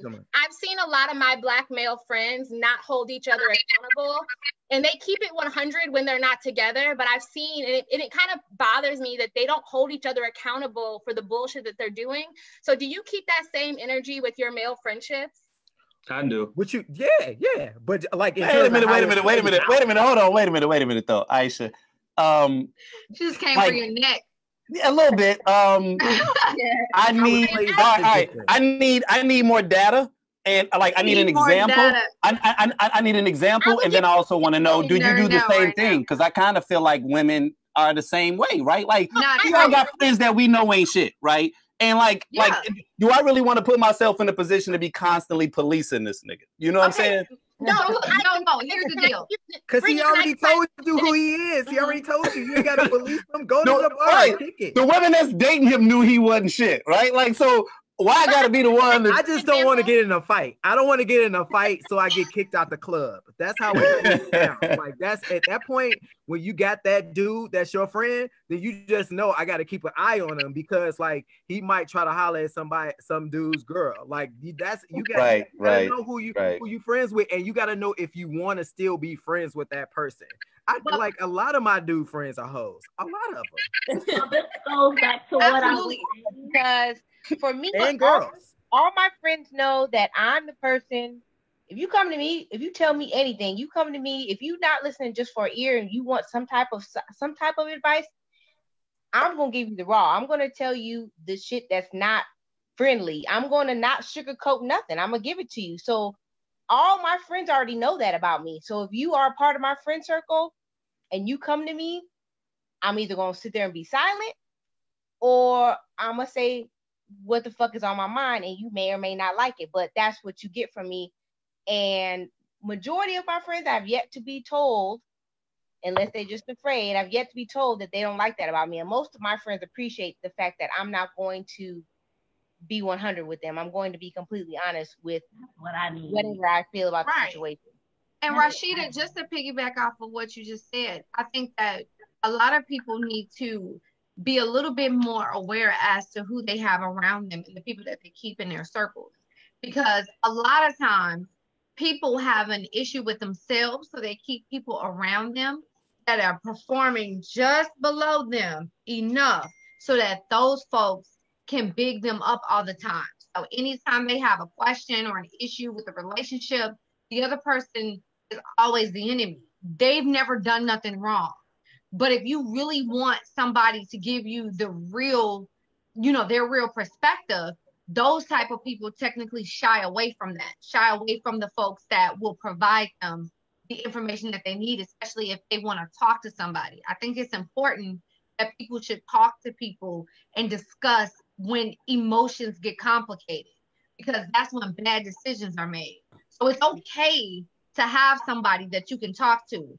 But the problem is what most people do, they don't have people that they can talk to. They have people that basically pacify them and make them seem bigger than what they are. So now when they're talking to the other person that they really have the issue with, their relationship, now they got this conflict. And that's when you get people where you're like, wait a minute, are we even in the same situation? Like, are you listening to what I'm saying? No, they're not, because they're somewhere else because the people around them told them that they were better in this situation and they had no fault. So it's really just about. Go ahead, Daphne. Daphne, go ahead. I like to piggyback off of Brittany, precisely what you were saying. And a lot of the times I feel like it also depends on the type of friends that you are allowed to have around you as well. And I said this before in one of our tequila tales, like we were in the basement, like you don't always have access to people who have that type of knowledge as well. You're talking about the North and the South. In the South, people aren't, I'm not going to say they aren't as mentally developed. They don't think the way people think as well. Excuse me? Please repeat that part before I say something. I'm just saying, in the South, like the type of friends that I have in the South, and you're probably not in my age. Get closer. What you say? In the South, people, you're probably not in my age range, but in the South, people don't think the way that she thinks, the way that Brittany thinks. So you're dealing with people who don't think the same way or on the same mental wavelength as she is. Okay. You clean that up, so that's okay. I'm gonna let it ride for a second. It wasn't anything to clean up. It was just what I was saying. That people in the South aren't as mentally developed, and I was like about to have a the people that I have dealt with aren't as mentally developed as she is. Ooh. Cool. I don't even know. Okay. Like crickets. I do want to say this. I'm not saying everybody in the South. I'm just saying. Everybody in the South. I need a little bit more clarification, real quick. Okay, so maybe Daphne is saying that in my age range. I don't think we're in the same age range. Is what I'm saying. So young women in the South aren't able to handle certain conversations or aren't mentally adept at being able to talk about certain things. I don't think we. No. Stop. No. That's not what I said. Oh, that's not what I said. That's not what I said at all. Okay, I'm gonna back it up. I think regardless of region, I think sometimes when people don't come to you, say, hey, I want your advice, or if they don't come to you for your advice, it's not necessarily because they think you go keep it too real. Oftentimes, people don't have good bedside manner, and they don't know how to keep it real and be respectful. Like, you can't come just any kind of damn way. Like, yeah, you may be real, but watch how you talk to me now, you know. And I think watch how you talk to me. Watch how you talk to me. This is a word. Watch how you talk to me. Word. Because you about to lose your job. You about to lose your job. If a doctor can come to me and say, hey, Odell, you got 2 weeks to live, surely you could come to me and be like, hey, I think you're being a fool. Surely you could come in a way that's just not horrible. So it's not that they don't value your opinion or they think you gonna keep it too real. You're just coming wrong, regardless of region. So I have a question. Is there such a thing as being too comfortable in a relationship? Yeah, absolutely. And have you ever been in a relationship that you personally felt too comfortable in? Yep. Right? Like, how did that play out? How did that play out? You're not together. No. We'll see how it happens. Are you asking for both ways, like a relationship that you've been too comfortable in, or a relationship that someone has been too comfortable in with you? Either way. Oh, I have. I have been in a relationship where I had been in a relationship with a person for 14 years, married for almost 8 years. He got too comfortable with me. He showed me one side of him in the beginning, and that's the treatment that I wanted. You know, backstory, I felt like men abandoned me all my life. And then I met this man who I felt like wasn't going to abandon me. That changed when he started going through, which I feel like most men probably go through, that midlife crisis. And they start feeling some type of way about themselves, about whether they have a job or not have a job, whether they make a certain amount of money, not have a certain amount of money, or whether they feel like they're completing their goals or not. I feel like men come to that plateau of their life, and they feel like they're trying to get over that plateau, and they cannot. He got kind of comfortable with me, and I was no longer a priority. In the beginning of the relationship, I was a priority. And this can go back to the original when we were talking about friendships, where I said your value in a friendship. Same thing, your value in a relationship. How does that person value you? If you are no longer a priority, you're no longer of high value. He no longer valued me the way he valued me in the beginning of the relationship. And so we ended up. If I could pinpoint something that you said at the very beginning, you said that I found somebody that I thought wouldn't abandon me. And I feel like, I'm not going to use the word, but I feel like that's something that is something about that kind of like struck me. Like, okay, wouldn't abandon me seems very like deficit, rather than like this person is like adding to me. Like, it's like this person is filling a void. So like, is that how you felt? That kind of thing? You know what I mean? Like that's what you was looking for, rather than like somebody to add to you. So I'm like, I wonder if that was like some of the tension and that kind of thing. I'm not a psychologist or anything like that, but that was just something that stuck out to me that you said, that I knew he wouldn't abandon me, like you had been abandoned before. No, you're absolutely right. It's both. Add to me and fill the void. Gotcha. So let's be honest about it. Right. A lot of people have a void and they want someone to add value. That's where the growth comes in. You fill the void and then you begin to add value as you grow together. Okay. Oh, Daphne, who hurt you? My father hurt me. My father hurt me very much.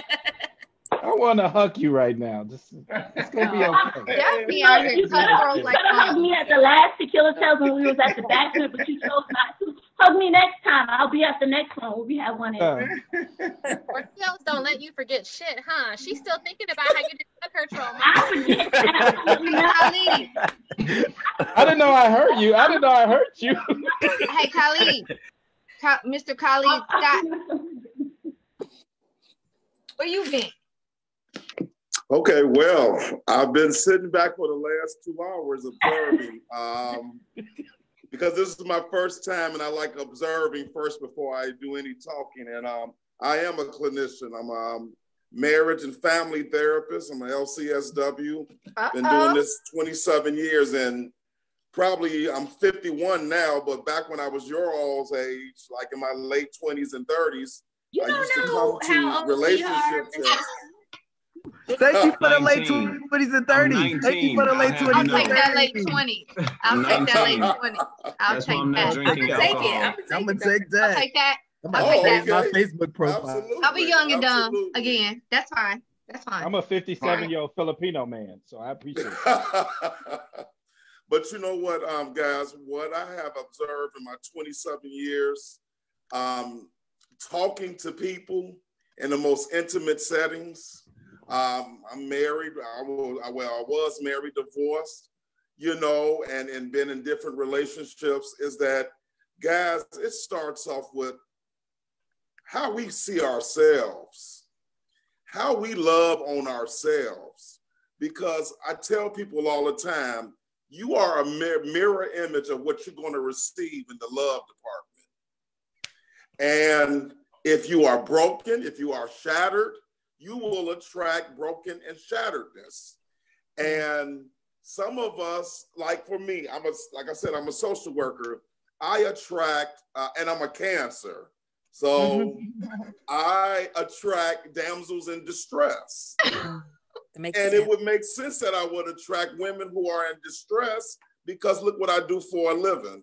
I am a helper. I'm a caretaker. Save people. You know, I save people, absolutely. But what happens is it depletes you, because when you are the caretaker, sometimes you want to just lay back and be taken care of. But when people are so used to that S on your chest, they don't know how to say, well, how do I help you? Right. You've always been the sponsor. You've always been the parental figure. You've always been the one who's made sure everything is okay. So then I end up with a deficit. Come on. Okay. So what happens is, April, I had to start looking at, you know what? I really got to work on Khalid. I got to work on Khalid's issue. Because I'm a Cancer, I'm loyal. Because I'm a Cancer, I am emotional. Because I'm a Cancer, I'm family and friend oriented. And I grew up as an only kid. So when I became friends with you all, were talking about friendships earlier, I looked at my friends as siblings. Well, and what happened was I became friends with people who had a bunch of siblings. So they weren't looking for a sibship with me, though I was looking for it for them. Right. So now, fast forward, I'll be 51 in July. Now I know I look for friends who are like-minded like me, and it goes with what the young lady said. Your friends have to be a mirror image of you for you to get some type of fulfillment. Because again, if you keep dealing with people who are deficit, and you are the caretaker, you keep giving and giving and giving, and you get nothing back. And then you're mad at them, and they looking at, well, I'm consistent. Right. You're the one that's inconsistent. Your cup is getting emptier, and they're not filling it. They're not. Absolutely. Emotional bank account. Absolutely. And listen, I'm dealing with couples. I'm a marriage therapist. I'm dealing with couples, and this COVID-19 has really shown its ugly head with couples who you would think this would have been a wonderful time for couples. You're together, right? You know, you have to make it with each other. Having sex with your family, you're spending more time together. And what people are finding out is I can't stand the person who I lay down with every night. You just want to strangle them, right? Absolutely. And I'm telling husbands, go downstairs to the man cave. Ladies, go over to the she shed. But this is a time. What if they don't have that and they live in a one bedroom? Wait, disclaimer. In the corner somewhere. He has clients that are paid. Okay, continue. Yes. It's people in the one bedroom. I love you. Yes. There we go. Do your job. Right. So the thing is this. I'm seeing that this is when you are involved with somebody who you don't even love no more. The love left the relationship year 5. Right now, it's just more feasible. It's more economic. It's more, I'm comfortable with you. And it's, I know the dog that's in my house. I don't know the dog that's in the street. You know, I got my male client saying, Mr. Scott, I miss my mistress. Ladies, listen to this. Wow. Listen to this. Because I know a lot of you say, I want to be married. I want to be married. It's some wives out here will switch places with you in a minute, ladies. Enjoy I miss your following single girls. peace. Enjoy your single peace. I miss if too. you all don't ask, if you all have friends with police officers, actual police officers, they have been getting more domestic violence incident calls than ever. So that's why I go back and I'm wrapping it up. Folks, we gotta love ourselves first. Yeah. Or we're gonna keep going over and over this vicious cycle, trying to find void fillers. Fill your voids first, and anybody else, whether it's a friend or as a lover, let them complement your life. Let them complement your life. Khaled, real quick, I don't mean to cut you off. Two things. Number one, are you accepting new patients?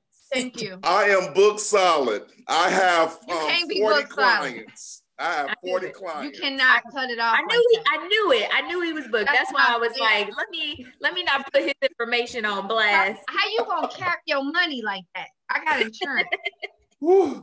Because I'm exhausted. He's being empty. Okay, somebody has to fill his cup. You can't ask. I have a question, Khalid. Yes. How do you manage being in this field and dealing with the mental health issues and trauma that you have dealt with? How do you bring your mental state? How do you process that exactly? Absolutely. This is for everybody who's listening. Self-care.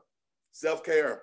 When I come home to South Holland and close my front door, I leave the world back there. I leave the world back there. And let me explain the wonderful thing about having friends who are evenly yoked with me. They don't pull on me, and I don't pull on them. It's a blessing. We refresh each other. That's what a relationship is supposed to do for you. When I'm driving home, if I'm driving home and like, damn, I do not want to pull into my driveway, get away. Khalid, can I ask Get you a away. question?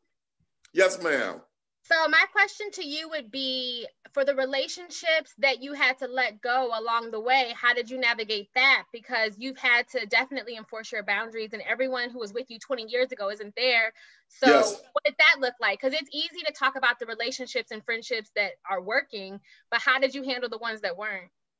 It was hard. It was hard because what happened was I had to turn the other cheek mentality. As long as you came back and said you were sorry for doing me wrong, I always took you back.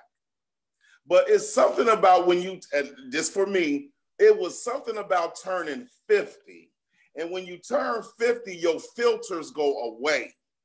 I have nothing to prove. I have my home. I have my child. I have my 401k. I have nothing to prove anymore. So from this point on, everything has got to be for my benefit. Now I'm selfish. Selfish used to be a bad word for me. Now it's my best friend. You know what I'm saying? And when you get to that mentality, you see problems coming at you, and you punch them away from you because your soul won't even let you take it in no more. I had a friend 23 years. Let me throw this out real quick. I used to be an emotional husband. Do you all know what that is? Yeah, emotional. Right. So what happens is I had a lot of females who were married. So what happens is they all were married to cops and firemen and lawyers and blah, blah, blah. And so they were getting their financial needs taken care of, but the emotional part they needed wasn't happening. So I'm their friend. And so what ended up happening is I became the emotional husband. But like a mistress is an emotional husband. The minute I start opening my mouth, see, one thing that a mistress cannot do, she cannot open her mouth because she cannot resemble a wife. The reason why she is the mistress is because she's given the married man something he's missing at home. But the minute she starts looking like and acting like and talking like a wife, he's gone. So what happened was I made a mistake of saying, hey, ladies, my best friends who I take care of, I need you all. I asked one friend, sweetie, you make the best spaghetti. Would you mind making some for me and Anaya? That's my daughter. She said, Khalid, I don't cook for no man who ain't my husband. Ooh. Boundaries. Delete. 23 years. 23 years of being her emotional husband. That was the response I got. But you went 23 years without asking anything of her to prove her friendship. Not prove, but to like need her friendship. He didn't need because her. Because remember, I was the only child. And so when I became friends with people, they were my siblings, not my friends. So I gave and I gave and I gave. He didn't need her. The minute I started opening my mouth asking, who the hell you think you are, Khalid? How dare you? Unface me on Facebook and everything. It was and I'm glad she did it because she showed me her truth. Right. Or she showed it to me again, but this time I was paying attention. Again, when you on a different playing field with you trying to take care of you, you'll see the devil playing with you. And then you'll know I got to put up that cross. I can't take him no more. So again, guys, I say all that to say I wanted to listen for you. I wanted to listen for these last 2 hours just to get the feel and the vibe of you all. But I thought it was really important that I leave you all with this message. Please continue to work on the self-love. When you got that, you will be even more attractive to people. I promise you. Yes. What's your promise Instagram? You, I do not look like Morris Chestnut no more. Back in my 20s and 30s, I look like Morris Chestnut. I have more women coming at me now because it's a different vibe. What you look like now? Morris Walnut? What's like? What happened? What happened? No. But you know what though? Thank you. I appreciate you doing that. And you know, I've known you for several years, man, and I know that you are I've always considered to be a super legit and highly engaged and just awesome individual. You know what I mean? Thank you, Isaac. Working in the field that we both kind of share. Like we know the population that we deal with, and then also some of the people that we're meant to serve. And like you've always stood up and been like 100% and always very giving of yourself, and so it was an honor when you accepted the invitation to hold one of the VIP seats, and so I really appreciate that. Aisha, you just said something a moment ago that I thought was interesting, where you asked like that he had gone a period of time without ever like either suggesting or like asking, kind of like a test, so to speak, almost like how did you get to that point without ever having an opportunity to kind of verify or validate, whether or not a person was worthy of the amount of attention, and just time that you were investing.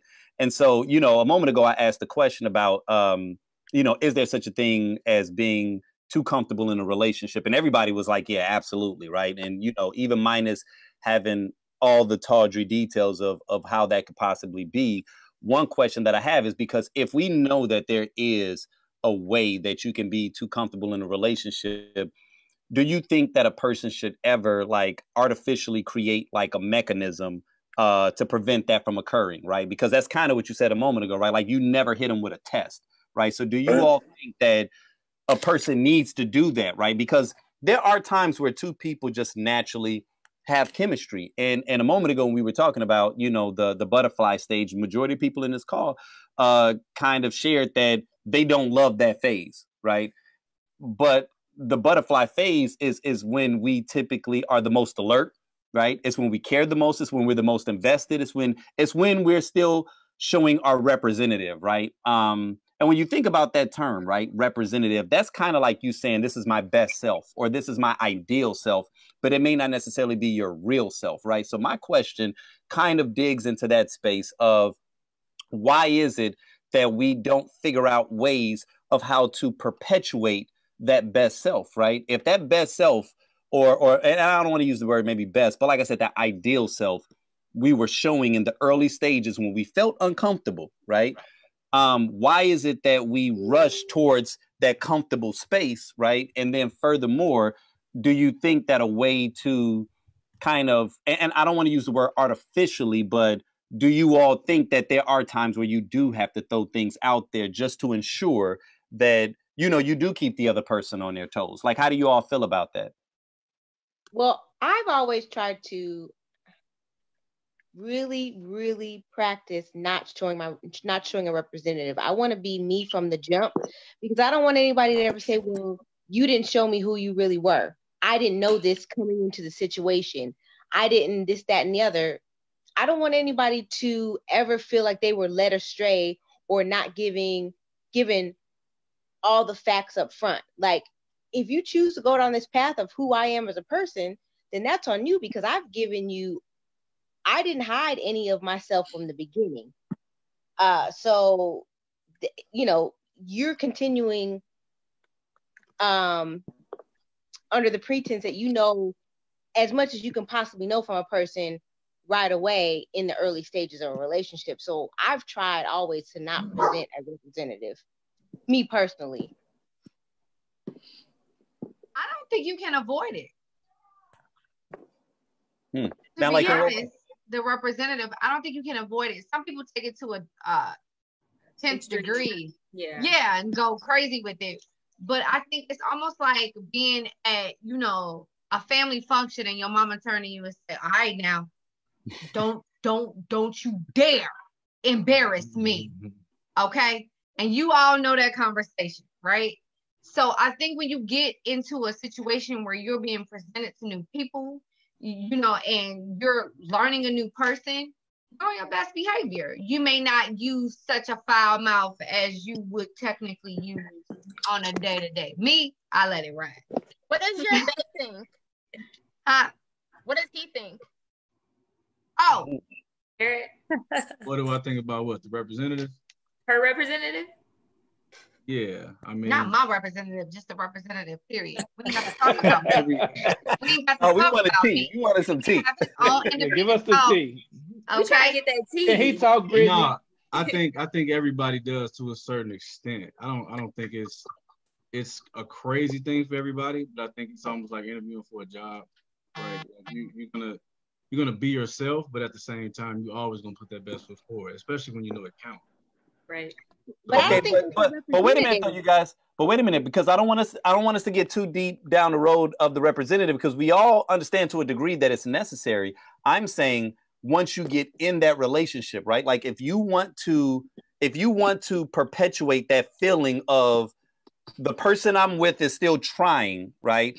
Will you artificially throw out a mechanism to keep them on their toes, right? So like it could be, you know, you come home and and it's a bad example, but I'm trying to get you all into the space of what I'm talking about. Like, you know, you got some friends at work, and now all of a sudden you're telling your boyfriend about something that happened at work. You know secretly that what you really want him to think in the back of his mind is, hey, you know, these dudes is checking for me at my job. You know what I'm saying? So I need you to know that I'm still on top of my game. You feel what I'm saying? Like, so you're saying do that a lot. Do that a lot.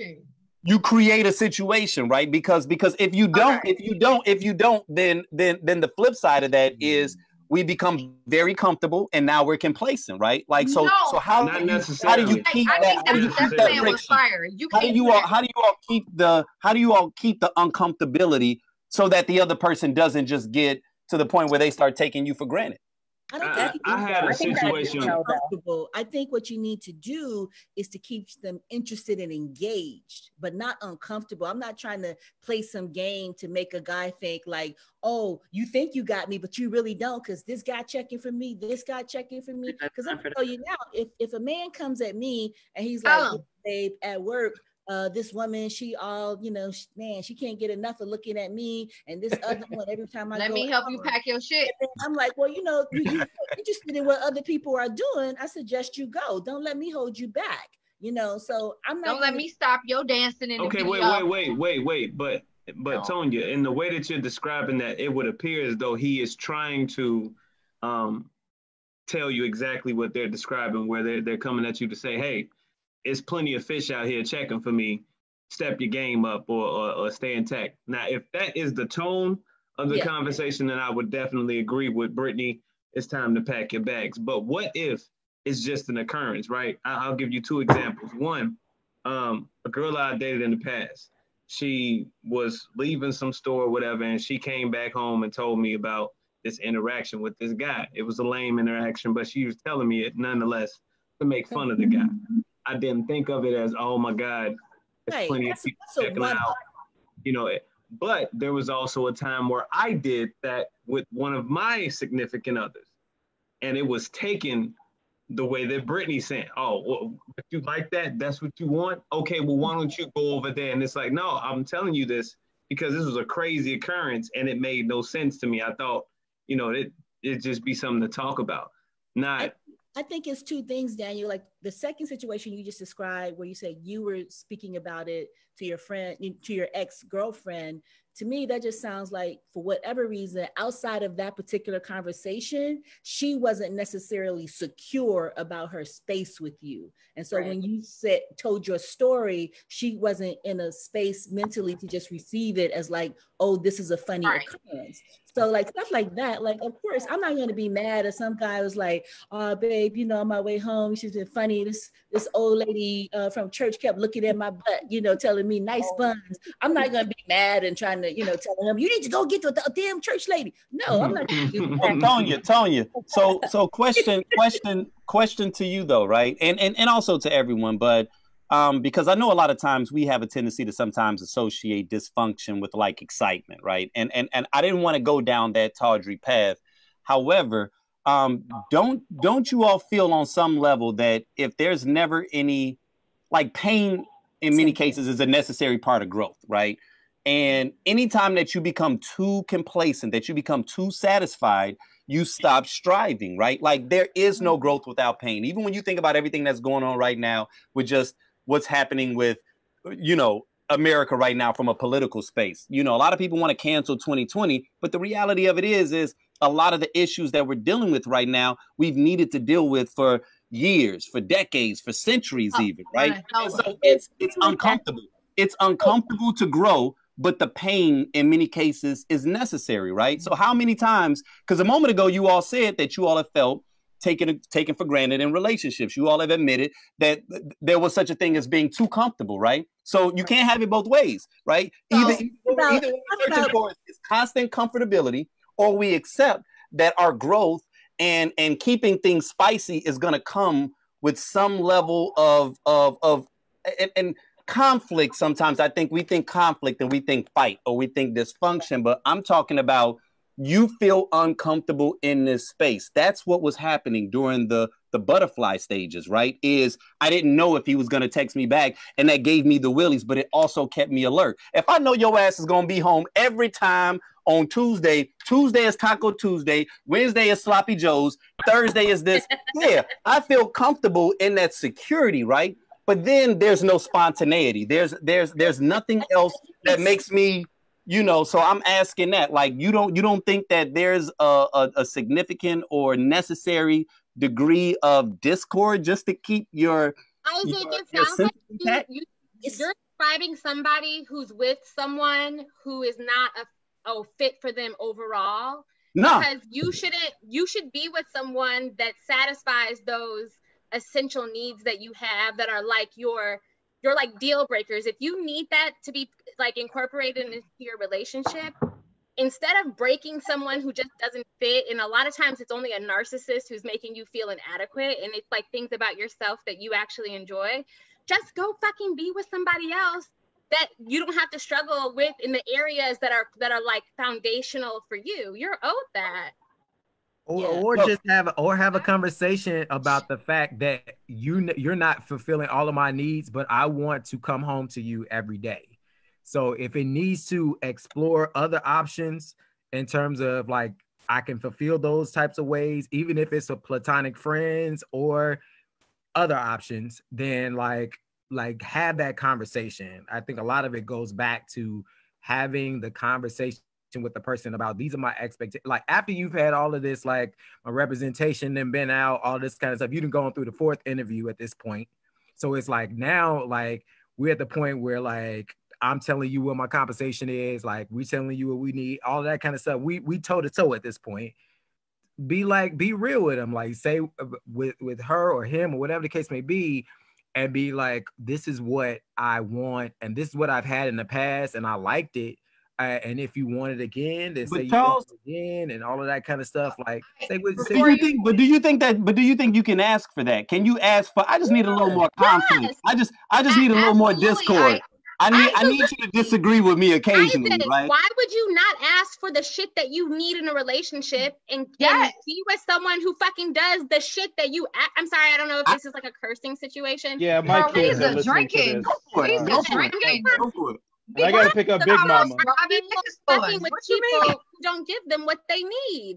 Be with somebody who sees your needs and loves you, and that's what the fuck they're about. No, but Aisha, no. Before you continue, I can see your needs, but then at the same time still challenge you. I still need to challenge you. Right. Like, I'm not going to just be a yes person. I'm not just and that's what I'm saying. I'm not just going to be a yes person, but if you have things that are foundational to what you need to feel satisfied in a relationship, to be committed to that person, that's different. That's I'm not talking about satisfied. I'm not talking about committed. I'm talking about growth. I'm talking about like right now we're talking about development, right? Can you develop? Can you grow as in a relationship without some form of like? Listen, two people. Think about. I can't think of it right now, but like one of these sitcom families where it just looked like they never had an argument, right?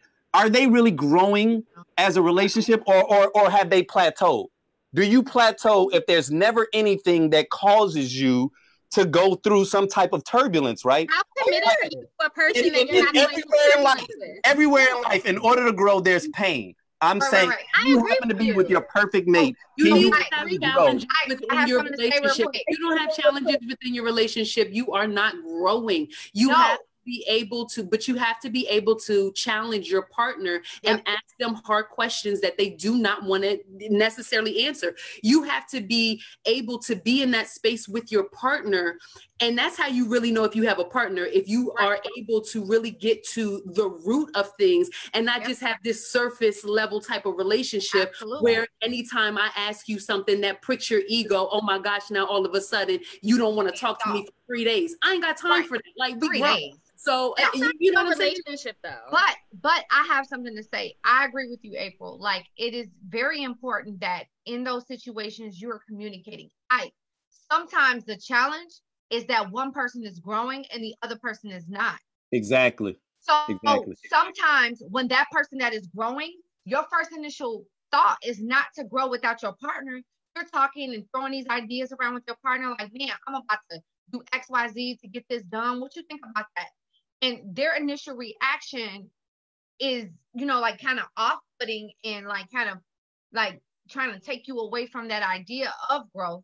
That's when you start to have that conflict because they're like, okay, this won't do nothing but make us better.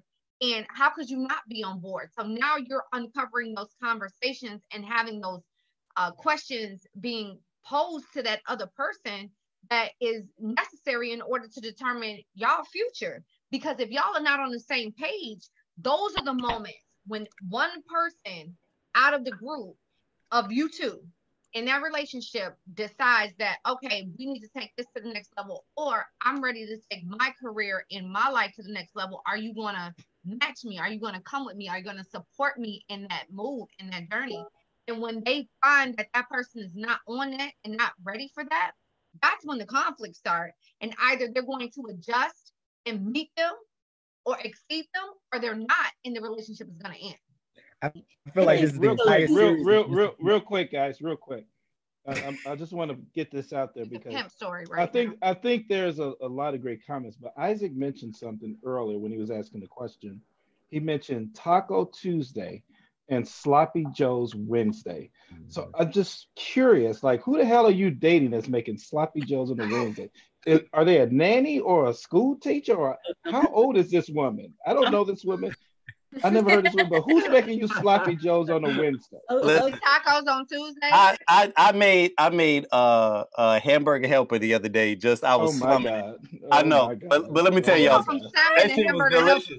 That shit was delicious. I made the cheeseburger mac. I ain't had it in about 15, 20 something odd years, maybe 20, maybe more. It was delicious. That's all. They need to open the country back up because I can't have my dude eating Sloppy Joes on a Wednesday. But I'll make it with hamburger help. I wanted to say something. You had one Tromar in the Gold Coast at Maple and Ash. You done had a gourmet Sloppy Joe. You know you've done that, Tromar. You know you cannot eat. That's for children. Sloppy Joe's for children first.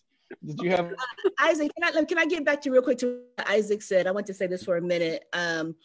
Isaac, when you asked about conflict, I don't think that conflict always needs to come at the result of another person doing something. Sometimes the conflict in a relationship comes because one person may have a job, or they may get ready to move, or somebody died, or an accident happened. Like when they first got together, both people were working, and then now one of them are unemployed. Like most relationships end because of finances. It's not because they're bored, things of that sort. So I think that what can happen that makes you grow. So I agree with you. You do need to see how you face adversity in a relationship. I just don't believe that it needs to be high.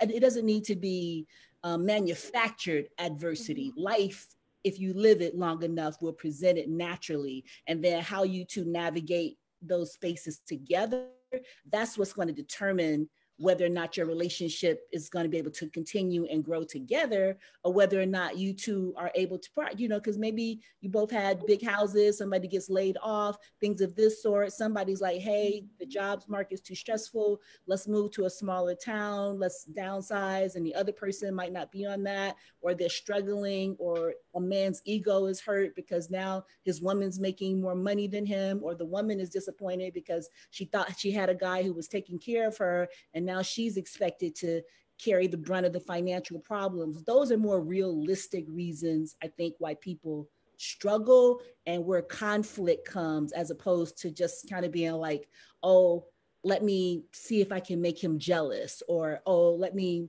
start some little petty argument to see if he is still passionate about me. Right. That sounds like an episode of Love and Hip Hop. Let me make up some conflict. Not Love and Hip Hop. I was thinking Dynasty, but that's a good one too. I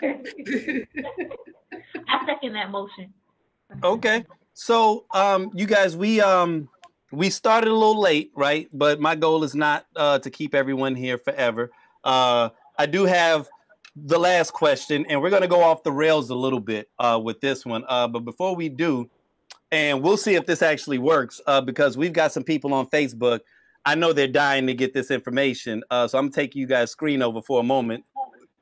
Bam, would you look at that, man? And, Tequila Tales, this operation, man, it takes some work. So for those of y'all that was wondering, man, how can I contribute to this amazing thing that is happening right now? You know what I'm saying? I just want to put that right now. We got Cash App, we got Venmo, we got PayPal, we got Zelle.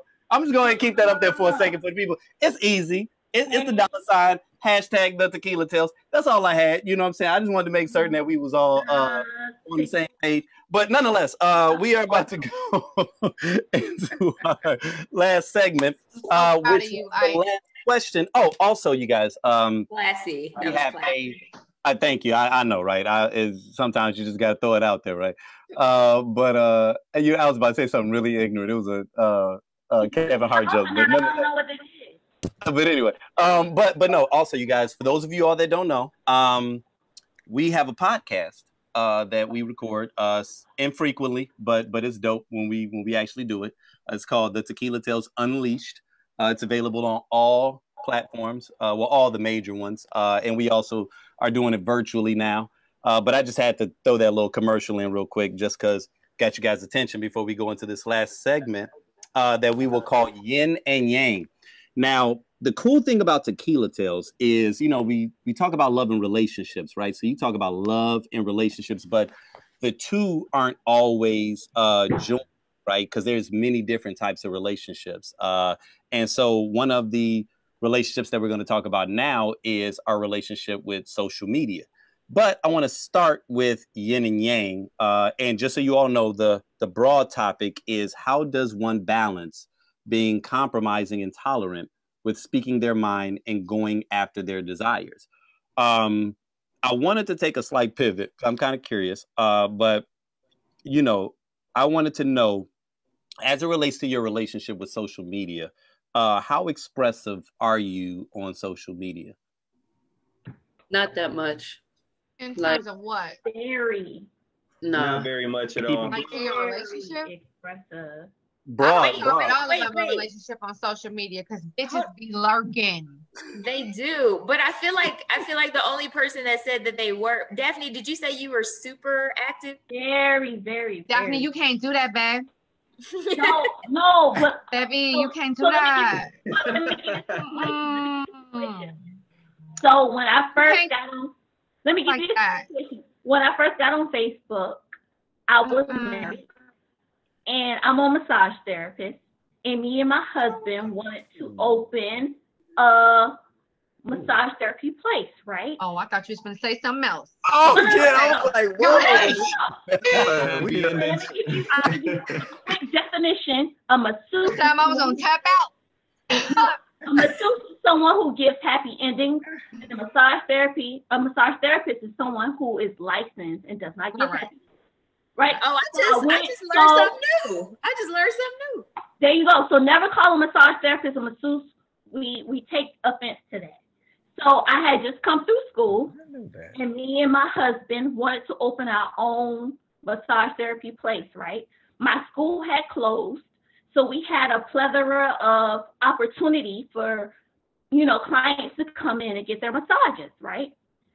So from Savannah, Georgia, we opened up in this place where they had this huge globe, an actual globe. It was huge. It was about 12 feet tall, and it was a globe of the world. So we opened there, and we had this stray cat problem. So, right, I know it's weird. Like cats? Like what?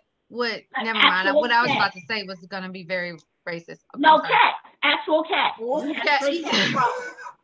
Okay. Anyway, I don't even know how you're racist about cats. Like honestly, Brittany, I don't know where you were gonna go with that. Like, don't even go there. Don't even go there. I just. Hennessy alarm. It's that Hennessy. It's that Hennessy.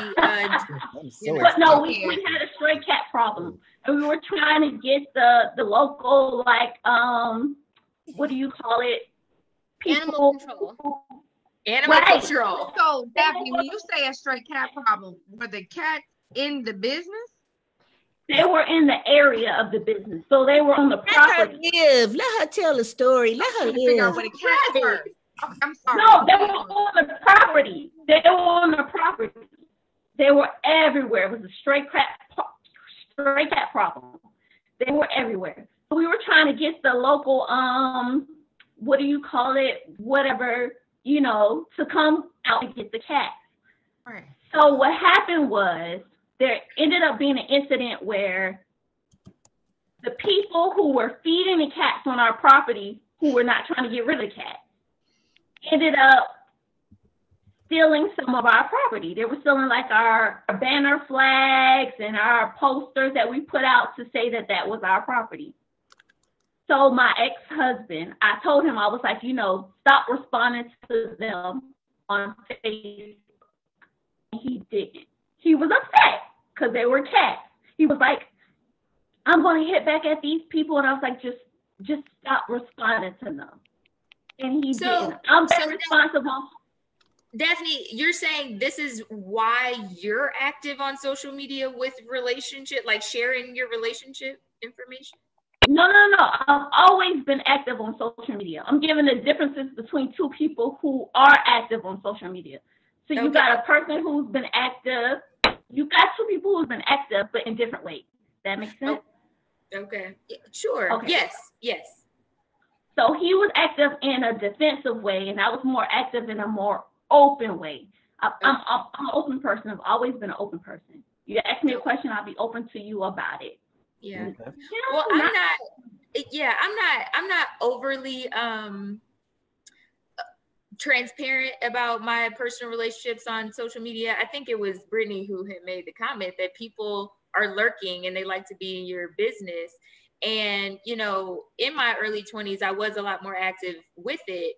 But I remember when we broke up, you know, and people stopped seeing pictures and people saw me stop posting about it. It's like, well, what happened with so-and-so? And everyone's all in your business. And I realized I don't like that at all because I'm very private. So yeah, that's not my jam. And I noticed though that a lot of people in my space, they aren't that way either. And I don't know if people have just started to get hip to that and they stop sharing as much. But most of the people I know don't share their relationships on social media the way that they used to. Well, Casey, real quick. Casey, real quick, just so you know, I just have to put this out there. On Facebook, people want to know if Casey was single, right? And there were some people that apparently know you, and they like, yeah, she's single. Oh shit! They put her business out there. I started. And I know they don't know you. Right? They don't. Know you like that. April take a drink of her wine, like, oh, she's single. Okay. But I thought it was so funny. I don't know. Listen, I don't know sis's status. But I'm gonna drink to it because you just never know. I'll drink with it. April, we are going to cheers because that's nobody's business. April, and FYI, April, FYI, Isaac has the pants version of that shirt. I don't know how, but got that black and edgy, that black and essential. I love it. He always trying to say I can. They're slacks. I almost spit when you just said that. But right when I was drinking, I almost had a moment. Share a relationship. What I was getting at was different people have different levels of their privacy. Like my husband had one level of his privacy, and I had one level of my privacy. You know how people have those different settings where you can choose who you want to see certain things, and I had my choice. Sometimes in a relationship, you have those different options. Gotcha. You have to deal with a person who has those different options. And FYI, everyone, when I asked that first question about like in terms of your openness, I don't want you all to just think, romantic or even relationships. I just mean in general, right? Like how open are you with just even sharing your thoughts and just like what's your relationship with social media? Are you the person that's like, no, I only post when I'm about to go to a nice restaurant? Is it just fun for you? Like what's your? It's every so often. I don't post too frequently. A lot of times I just kind of go on there and browse, see what family members are doing. And it depends on the social media application too, right? So like on Instagram, I would be more inclined to share stories and actually post things. But yes, every platform has a different audience. Yeah, it each has its own audience. And on Facebook, it's like I got family members that follow me, so I'm a little bit, I can't. It's certain things they can't see. It's certain parts of me they really don't need to know about. But no, I don't get on social media and blast too much. I don't think that I came up like years ago blogging and being a vlogger with certain different things, and I've always worked in media, and I've always been someone who's very much an oversharer, and I have shared a ton of stuff on social media for over 10 years. And so I have found it to be one of those situations where I'm in relationships with people who are more private than I am, and having to find that balance to respect their desire to not have their relationship all out there versus in like what I naturally want to do. So for me, that's been more of the friction to pull back a little bit out of respect for the person I'm dating. And over the course of many relationships, marriages, whatever, it's been different with each partner that I have. So I just am flexible and adjust, but if it's me left alone, I'm sharing everything because I love that. Yeah. I'm more of a I don't like First off, I know not everybody has good intentions. And what I hate is a bitch that always walk around and act like her shit don't stink. So don't you fucking comment on my goddamn post. And you know damn well I saw that nigga last weekend. And out of respect out of you, is the only reason why I intervened and shut that shit down. Brittany, are you talking to someone in particular right now? No, I'm just Say her name. Like Clearly. you always do that. You share what you share, and then they want to comment and be judge and jury like they didn't. Brittany, are you talking to someone? And social work and know how to talk to people. Aisha, what's your screen name? Aisha, this is totally a subliminal right now. You know what I'm saying? Right. Talking to somebody right now. He's like, it's been years. Just got checked. Father's Day. And so the next time I talk to Keisha, she better answer the motherfucking phone. I post that all the time. But it's during certain moments. He's still going. My interworkings of my relationship, like I'm not hiding him. You know what I'm saying? But my interworkings in our conversations and things like that, even when we agree, and we agree a lot, like I don't give that piece of me. Like you have to know me to have that piece of me. Can he validate that? Absolutely. I'm not allowed to starting stuff. What you smoking stuff? Well, I'm in Seattle, so I have had all the selection for many years. All right. I think we have a nice hybrid. Okay, so next question on that, because I'm heading somewhere. Do you feel that it's fair that corporations are holding people accountable for what they say outside of work? Yes. No. Yes. Yes, they are now. No. It's like no. Well, to a degree, I will say. Not unless it's recorded. If here's the thing. If it has to do with racism, we already know Black Lives Matter. So yes. Whoa, all lives matter. All lives matter. Omar, all lives matter. We need to cancel his black card right now. Black Lives Matter first. Before all lives can matter. Black Lives Matter. Juneteenth, I'm in the march. The house with the Black people in it's on fire, not the house with everybody. So that's the house we need to focus the water on. Here's the reason why for the people in the back. Cancel culture of people, like when they say crazy stuff at a job, it depends on who it is. Perfect example. If Jeff Bezos, who owns Amazon, gets up there and privately somewhere, he's on his private yacht or whatever, and he's recorded saying some crazy foul something, you know, that's like against people, either being like, oh, I hate Black people, or I hate gay people, I hate Jews, whatever. Or grab her by I think he needs to be accountable.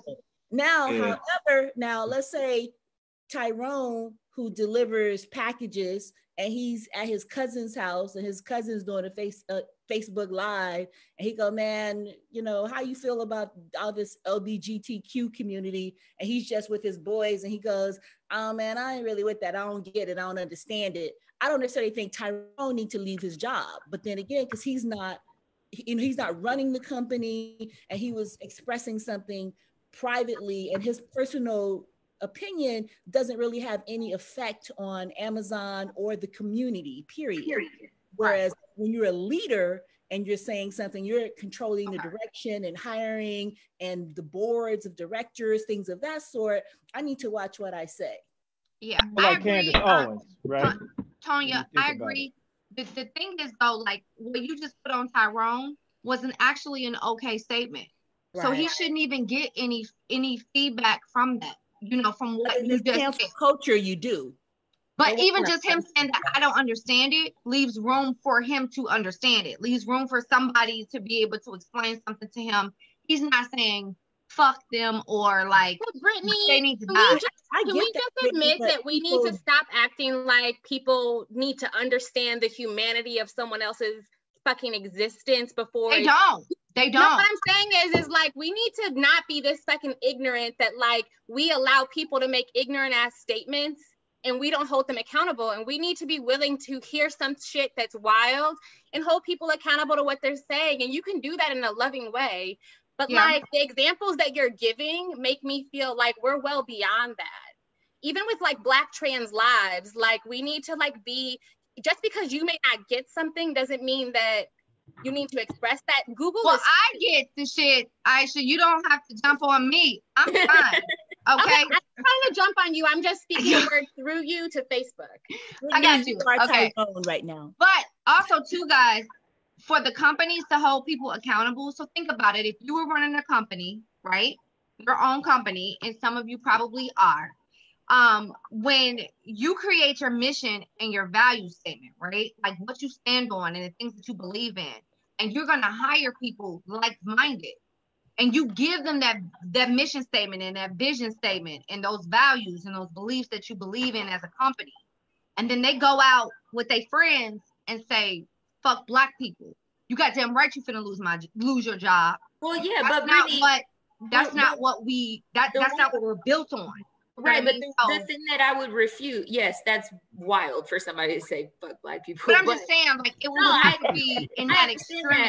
But what I'm saying, though, the one thing I will refute is that when you are hiring people, they are not always like-minded. Like that's false. Yeah, no, they don't never. So, no, you're hiring them. Right? You're looking to make sure that they can do the job. That's where, yeah, but if you look in the handbook, the interview is not okay. So they never talk about it, Kay. You believe if you look in the Lord handbook, Jesus is Lord. Like that's not. If you look in the handbook on employee conduct, it always goes back to the vision and the mission. Like it's always like you are to conduct yourself in a way that's conduct. That doesn't mean that that's their core value. They just know these are the rules of the company. But that's still conduct if you're outside of the job and you're not representing the company in a positive light. I will say this, and being recruited, I was told that there was a social media check for me.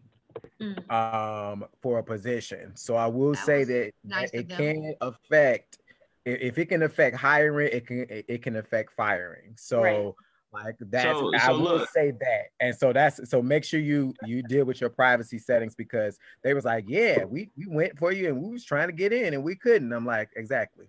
Yeah, exactly. You know that. So do y'all think that Starbucks would fire somebody if they found out they were wearing Black Lives Matter? No, they have to damn it, Daniel! You already cut me off at the pass. That's exactly where we were heading. That's exactly where we were heading. Because I honestly wanted to know, because we're talking about a couple of different elements, right? And we're talking about balance, and we're talking about you wanting to balance the overall mission statement, as you all just said, of your organization. You want your employees to feel like they can express themselves as their most authentic self, but you don't necessarily want them to become the representation of your organization. But when that story broke about Starbucks, for those of you guys that don't know, that may be watching on Facebook or, whatever, they came out and they made a statement that they didn't want their employees to wear, or to be vocal in their support of Black Lives Matter when they're working in Starbucks, right? But it got a lot of pushback from our community. Right. I understand, understandably so in some aspects, right? But I was going to lean there in terms of asking how you all felt about that and whether or not you thought that was an infringement on their freedom of speech, if you all thought that was censorship, or just overall, what was you all's state of thinking, about that particular scenario? So I'm curious. Bullshit. It was bullshit. They rally around equality for gay rights and gay pride and for Pride Month. You're allowed to express your feelings around that. They celebrate holidays. They celebrate all these things. Black Lives Matter is a question of humanity. It has nothing to do with politics. And so they know what they're doing by silencing that. They want the racist dollar more than they want to stand for something that's right. Yeah. And I live in the city where Starbucks is founded. So it's everywhere here. And the culture here and the people I know personally who work for them corporately, it's toxic as fuck for Black people at a corporate level in Starbucks trying to navigate in politics to stay there.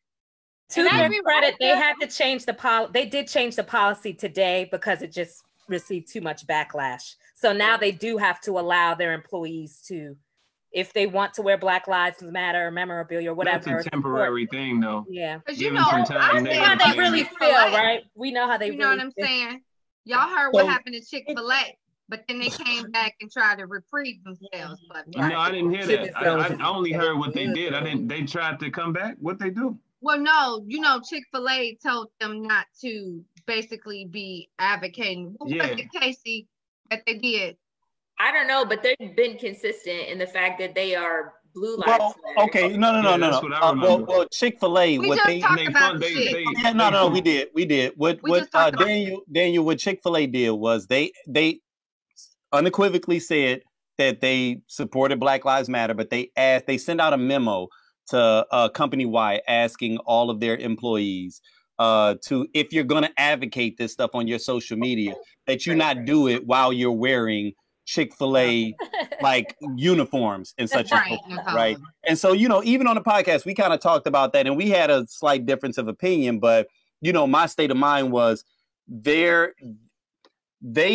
considered it, if you're the moment you're wearing that uniform and you say something, it then seems like it's an official company message, right? And so there's pushback against that. And so, you know, I understood the initial pushback because it's like, oh man, y'all don't want to support this. But my thinking is what if it even went beyond that of someone that was in support of Black Lives Matter? What if they got some racist people that work for them and they don't want them getting on? Of course they do, right? No. Maybe it's a protection mechanism where I don't want you getting online, spewing all your racist stuff. And for the next 48, 72 hours, we have a PR clusterfuck where we have to backpedal and potentially pay a bunch of money because now we're liable for this one person's ideals because they're basically making it seem like this is how the company, that's not the official company message, right? So it's almost like saying like, nah, do what you're going to do on your own space. I don't mind you supporting this. Just don't wear the Chick-fil-A uniform while you're doing it, because then at that point we have an association with it, right? Oh, and imagine people doesn't want to be associated with at this your point humanity. you're telling me that I can't even. You're telling me I can't even have an opinion. Like tell them, April. No, that's not telling true. me that I'm never going to be an individual because I work for a specific group. No. At some point we have an opinion. We're going to have just not from 9 to 5. If we're going to have healthy boundaries within our relationships, I need us to have healthy boundaries within our work relationships as well. And that means I need to tell my employer, which I know a couple people who have, and had to let their employer know, like, out of respect, my social media is my personal account. And that has nothing to do with my job. Like, I understand when I am on the 9 to 5, I totally understand. When I'm on your time and I'm on company time, I am supposed to be doing my work. I'm supposed to be doing, because that is the contract that I have between me and you. Now, if I'm doing something that is inhumane, if I'm doing something that is outside of the company value, I totally understand that as well. When I'm on the time, and if it infringes upon a community, a cultural community, which we already have discussed that, so I feel as though I don't need to say that no more. Okay, but April, what about the time most recently? Her name is Shay. Wait a minute, Charles, wait a minute. I want to hear Charles. I want to hear what Charles got to say. What I'm going to say is that I piggyback on what Isaac is saying, because from a legal standpoint, you don't have any rights to just do whatever you want in somebody's private and their private business. Like you have very little. Let me not say that you don't have any, but you have very little rights about how you can express yourself as an employee, as a patron, all of that kind of stuff. You have very little rights in what you can do. So like, if you go back and read your contract, like go back and read your agreement, because you can do you can't just do anything that you want to do. No, you can't. Your employment is fire you off of your legally. Your employment is fire you off of your Facebook post. Let me say this also. Your employment is probably at will. So I don't even have to tell you why you're being fired. Yeah. So it could be it's always at will. Where like I don't even have to tell you like it's because of your social media. It's like, yeah, that's the courtesy. This is your last day. Like you don't have to do that. So I think you have to be careful with how much power you think you have as an employee for somebody else's private company, because you don't have as many rights. Yeah, you got to be careful And so you have to be they can't fire you without even careful. So as much as I don't like what Chick-fil-A did or what Starbucks did, they were very much within their right as a person, because corporations are persons, to be able to say that you are infringing on my privacy and my rights to tell you what you can do as a licensee. As an employee, you're a licensee to work in my business, and I can revoke that license at any time. Yeah, okay, absolutely. Add to that too. Hold up. Go ahead, Tonya. I want to say that, like, I agree with basically what Charles and Isaac were saying, in the simple fact that, like, I'm a member of a sorority. I won't say which one, but even with that, there are certain things that we are not necessarily able to do while we're wearing our letters, right? And if I chose to do those things while wearing my letters, my membership could be snatched. So if I'm speaking on something, I have every right to say something as Tonya Michelle myself, you know what I mean? And I can say, I feel this, I feel that, be it ignorant or educated. But if I'm standing out there representing my sorority, and I'm saying something that I'm not, that I'm not authorized to speak on, I'm representing them. And if they snatch my letters, that's on me, because I know better. Yeah. But real quick, because I think we've missed what Isaac was saying. Like, I'm kind of his interpreter tonight. But what he's saying is, if you're saying it's okay for someone to wear a Black Lives Matter t-shirt or swag, what does that mean for people that disagree with that, right? So then what he's saying is, now you got these individuals that says, well, what about my rights? What if I want to say all lives matter, right? None of that is your decision, though. Like, none of that. Right. But I think that's the point he's making. I think the point he was trying to make, like, he's like, what they were trying to do is say, yes, we agree that Black Lives Matter as a corporation. However, we can't just give the go ahead and let people represent how they want to represent under our corporation, right? Because that becomes problematic, right? If everyone's like, well, I have a voice too, and this is what I believe, you're shutting down the way I feel now, right? Even though it could be misinformation that they're representing, it still becomes this political thing where, what about what I have to say against us, right? And that's what he's saying. And now the corporation becomes liable, and then now they're dealing with PR and media, and they're paying out tons of money because someone else went left as everyone else is going right. Like, I even dealt with that at my organization. Like, there were people that felt a certain way, right? They were like, no, this is the truth about this situation, right? And they have a voice as well, right? And they want to be heard. So I think what the conversation is more about, like, what do you do in that situation? Of course, everyone wants to be on the right side of history, but you also have to protect the corporation from any kind of backlash. Yeah, that's important. Hold on. That's important. Like, what I do every day, like, this is my job, what I do every day, like, at my organization, like, I'm in HR, right? Employee relations. And what we do is, no matter what you do in HR, you protect the brand. That's your entire like, you are there to protect the brand of that organization, that company, that whatever. And with that, there's going to be we got some policies, right? No matter, now Starbucks said, we go ride with it, and we go, yeah, you can wear whatever you want. Somebody's going to be offended. And we live in a day of, social media. All it takes is one person to type, and that's it. Like, that's all it takes. Now, obviously, there's going to be things that more people are okay with than not. I mean, that's just the world we live in, and we know, what that's going to look like. But they had no choice but to say, you know what, I bet you could go ahead and wear that. Like, there's no other way around that, because what happens if we say, hey, employees, you could do whatever you want.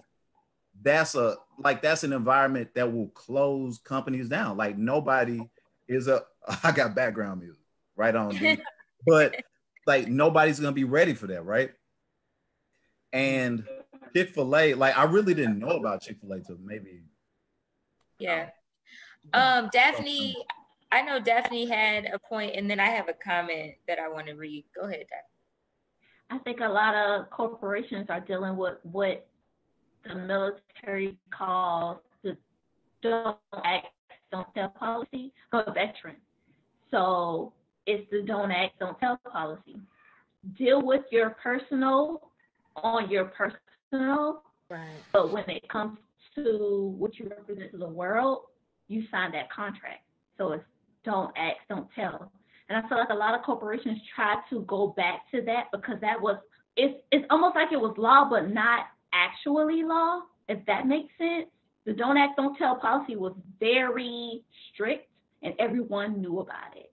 And it was like, you don't ask and you don't tell. You're transsexual, don't ask and don't tell. You're gay, don't ask and don't tell. You're Black Lives Matter, don't ask and don't tell. It's political, don't bring it to your job. And that's just how it was. But nowadays, it's like that don't ask, don't tell policy doesn't protect everybody. And it kind of protects some small groups, and it doesn't embody everybody. And I feel like they're trying to go back to it in a law type of sense, but it wasn't ever really law. Right. That makes sense. If that makes sense. Yeah. So I have a question from someone. It says, would you be upset if a white personnel wore a Nazi pin to work? They too have the right to do what they'd like to do. I don't care. No, that's hate crime. That's hate, and that's making people uncomfortable. Can you repeat the question real quick? The question was, would you get upset if a white personnel wore a Nazi pin to work? They too have the right to do what they would like to do. That's hate speech. I feel like that's hate speech. I was gonna say that might be unconstitutional for you to even wear something like that.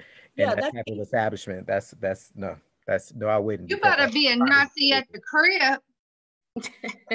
But see, remember when that's all I got to say. You deserve to work too. I'm all for people or whatever. Remember bring that Nazi shit to work. You out of here, buddy. But I guess the question though, because it is, I would consider hate speech, but has it been officially, and Charles, I think you could probably speak to this from a legal perspective, has it been considered a actual hate symbol is like legally the way, because the Confederate flag is able to still be flown, because, and the reason I ask that is because Black Lives Matter, while to us it means something, to some people they feel like that's anti-police. Right, you're right. I had a knee-jerk reaction to say that it was illegal. You're right. So it'll be the same. It's the same situation, I think. And I think that because in the court of public media, it has become something that is not well regarded, and that it will hit your bottom line. Because at the end of the day, we want the bottom line.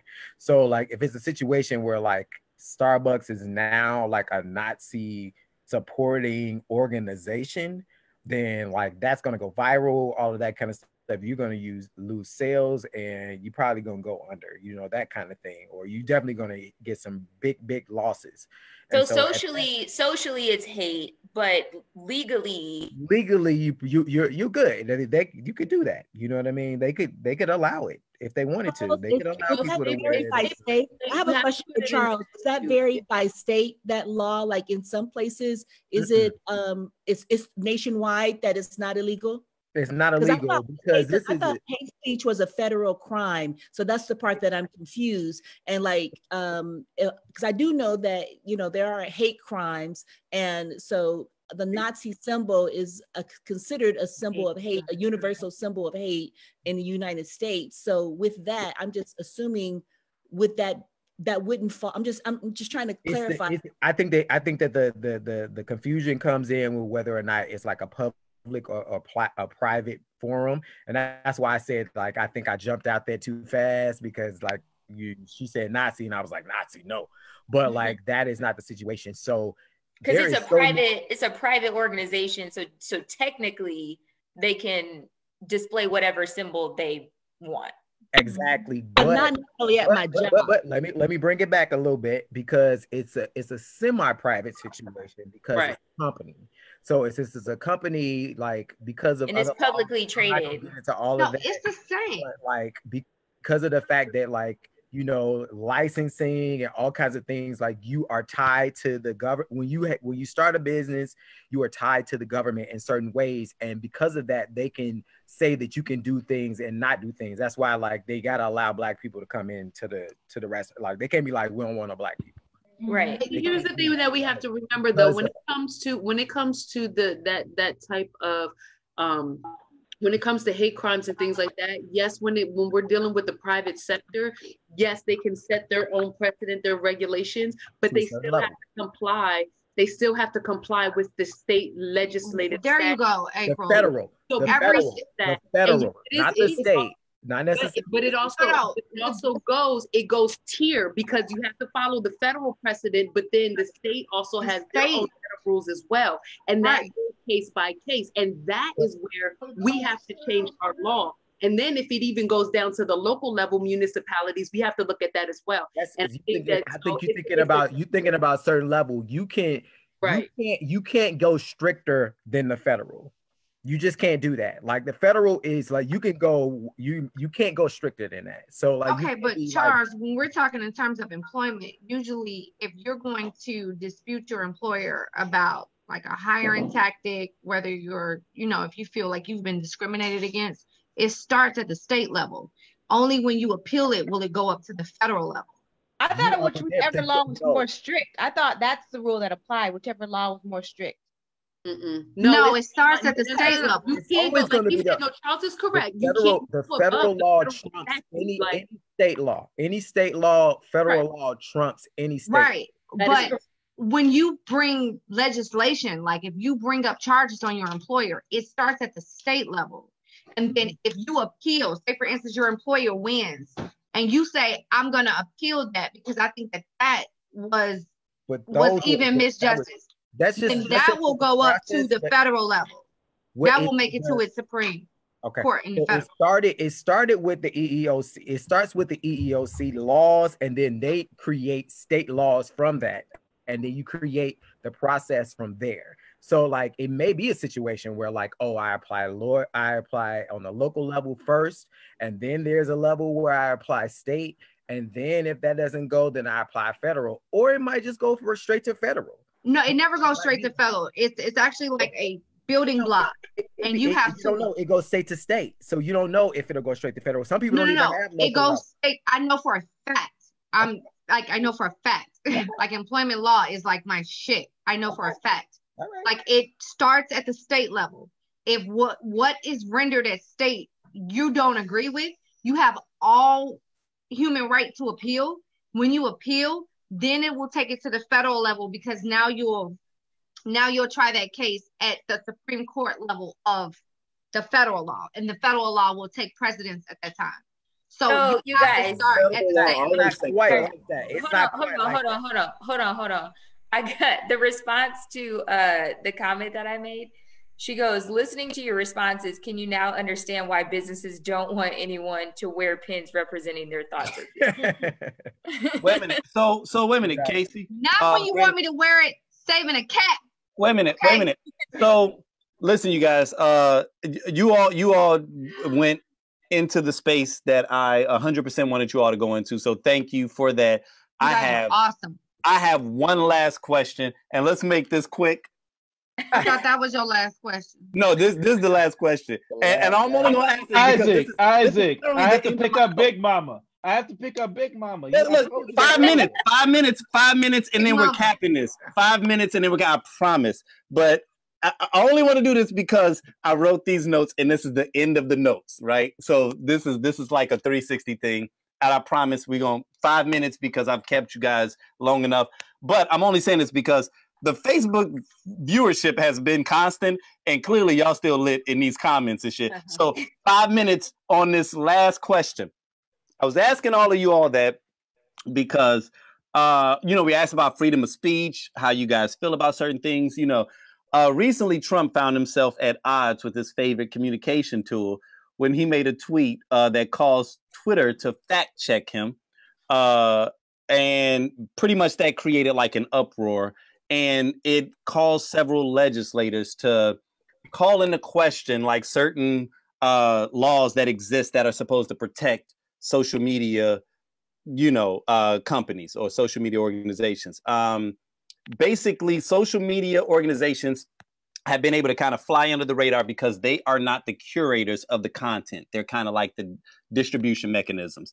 But the moment that you start fact checking people, you then put yourself in the role of an editor, right? And so if you're going to be an editor, then now we have to put you're now liable the same way that like a Washington Post or a Chicago Tribune or any other kind of publication is, which means that the things that you are posting, you can get sued for.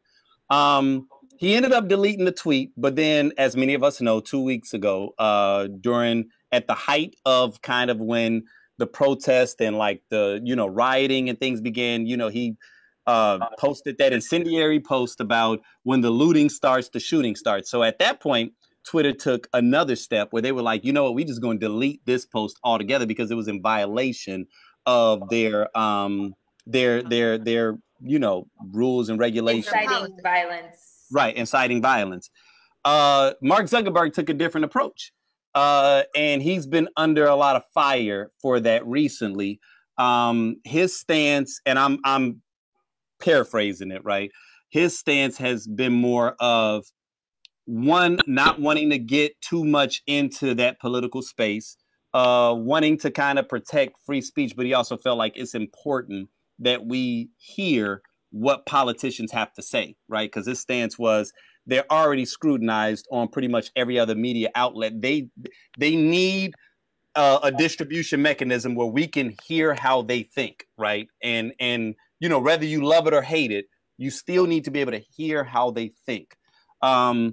I just wanted to get you all's kind of like snap judgment on how you all feel about that stance. Do you all agree with this stance? You thought this was going to take 5 minutes?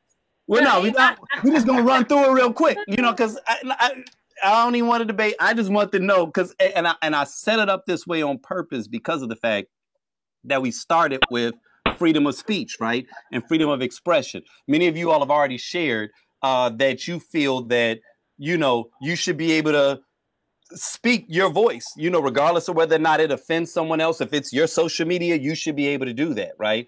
I want to know how you all feel about Trump's rights as it relates to his ability to be able to say what's on his mind, regardless of how ludicrous it is. I just wanted to ask.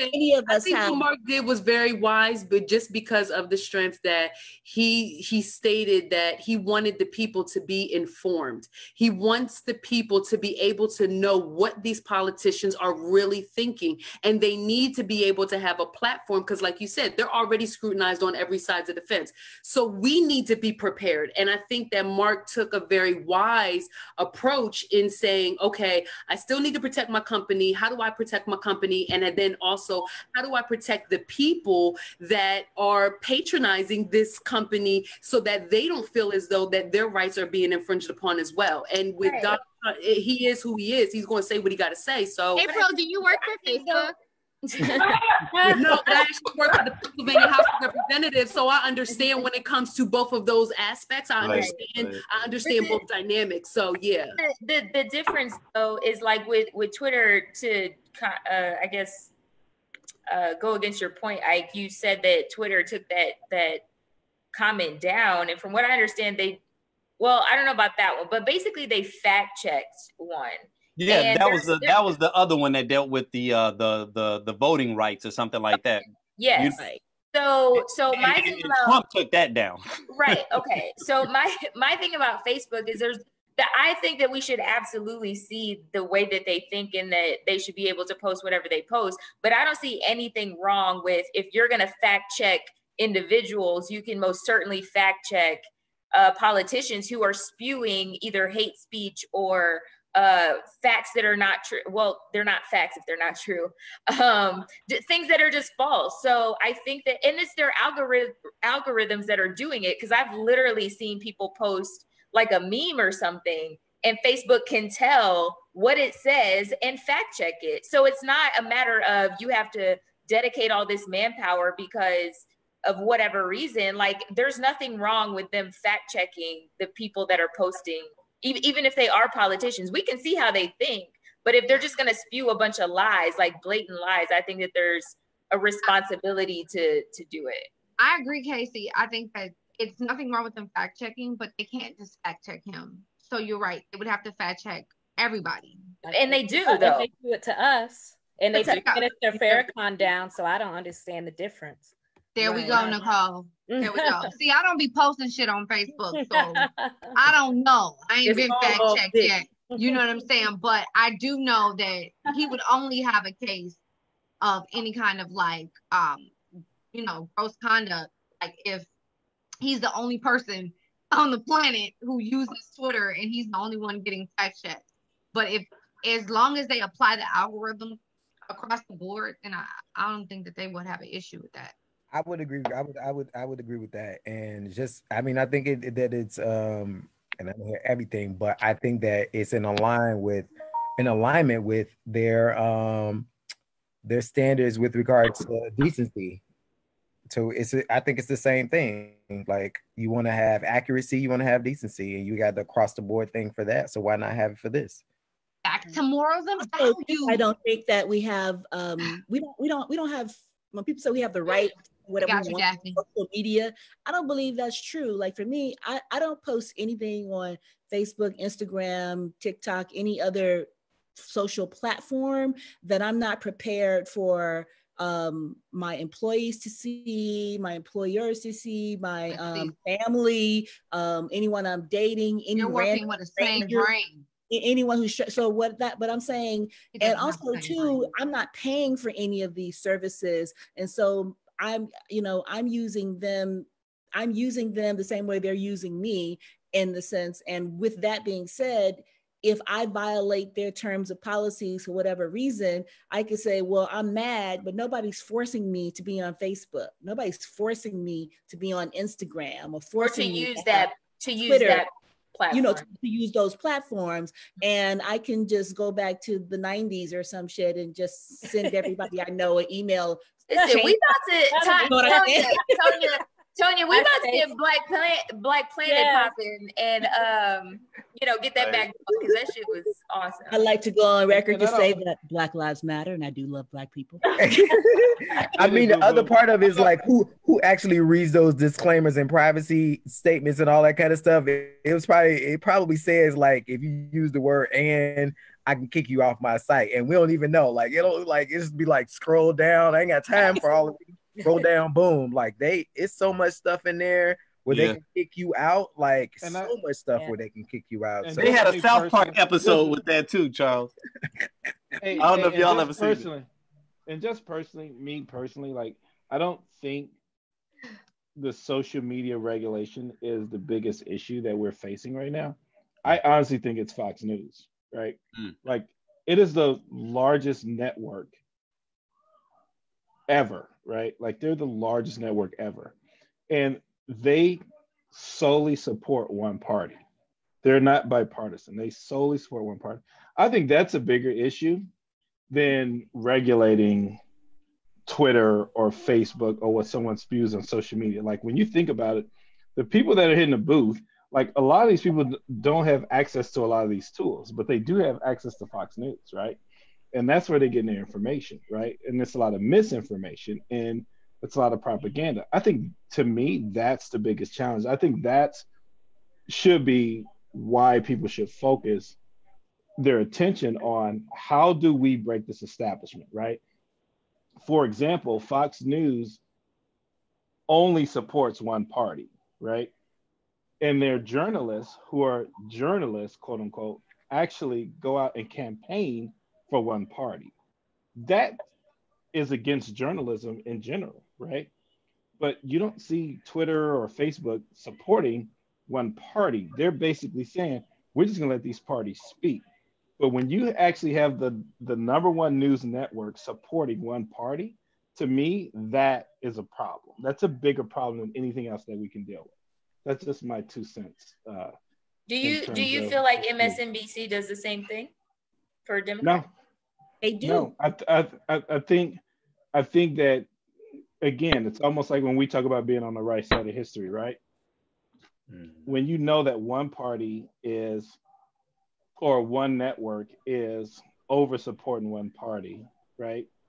versus like another party where you may lean a certain way, but when you think about MSNBC, as you just named, the journalists aren't out campaigning for the party.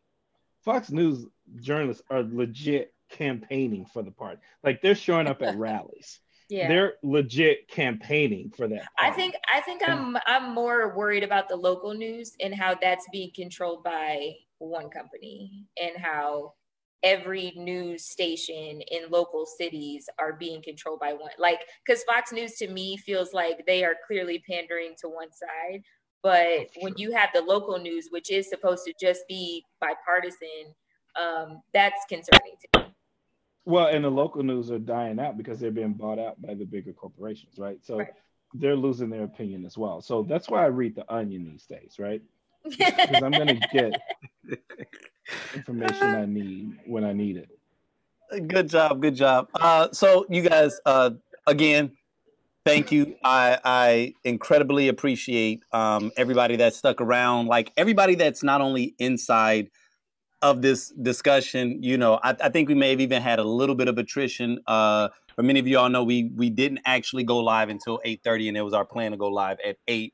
But man, everybody stuck it out, man. You all still gave me an incredibly spirited discussion and renewed my faith in just people. And I'm gonna tell you guys why. So early, well, actually, before I do that, I'm gonna have a self-serving moment again.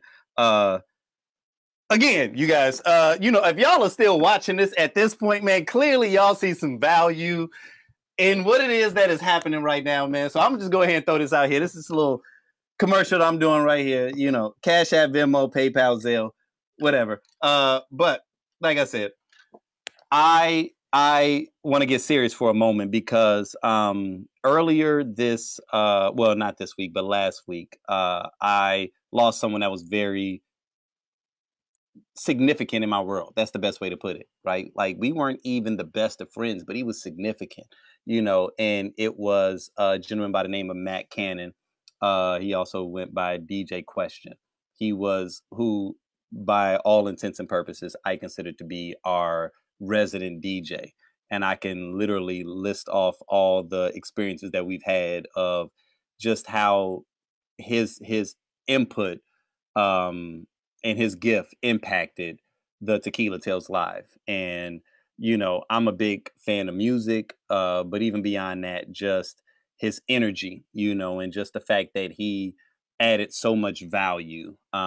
It was significant to me. And the reason that I'm even saying that is not only to kind of pay tribute to him and to show him love, but it's to even say that his energy to me is the embodiment of what the Tequila Tales is. And it's one of the reasons why I appreciate all of you guys that have hung out, right, and are still hanging with me at this point in this discussion, because you all are adding so much value. You all are adding tremendous value. Like I've always said, that Tequila Tales is powered by the people. Like it's powered by you guys. Like I may create the topic, you know, we may have sessions where we'll determine what angles we want to take it, but this was totally not about me. It wasn't about my team. It was about you guys, like all of you all that are engaged in this discussion, everybody that is watching on Facebook. There's an entirely different thread that's going on Facebook. And I can't share enough how much that means, because I used to say this a couple of years ago, but like, this isn't something that's supposed to be cool, right? Like, you know, it's people sitting around talking about relationships, love and relationships, or even politics, where we just angled to on this last segment, you know, but it is cool, right? Like there's something fly about being intelligent and about communicating and about us sharing, you know, like that's basically what all of this is us sharing our ideas, us sharing, you know, our emotions in a judgment-free zone that still allows us to challenge one another, right? Like I believe so much about this platform, and you know, again, I just have to echo the same sentiment that it makes me realize how important it is to just add value. And so again, I want to thank all of you guys that hopped in the room, that stayed in the room, people that have been engaged on any level, any of the past Tequila Tales, our live shows. Like it is the fuel that makes me want to keep going, because of the fact that when I see this level of engagement and this level of support, right, it makes you realize that other people are seeing value in something that is important and significant to me, because that is literally what I consider to be my gift, is communication. That is the thing that I was put here to do. And so to see other people jumping in and engaging and asking questions and answering questions, like where I could just fall back, like, it's super dope. So I can't explain how much that makes me, just appreciative. And so thank you for that. I'd be remiss if I didn't let everybody know that we have a newly redesigned website. I'm gonna go ahead and give her credit, because she got tired of that landing page that I had up for a while, and Casey went and redesigned the website. So definitely go to thetequilatales.com. It'll be updated. It'll be constantly updated. Kudos to Casey. You did an amazing job. Again, kudos to my team.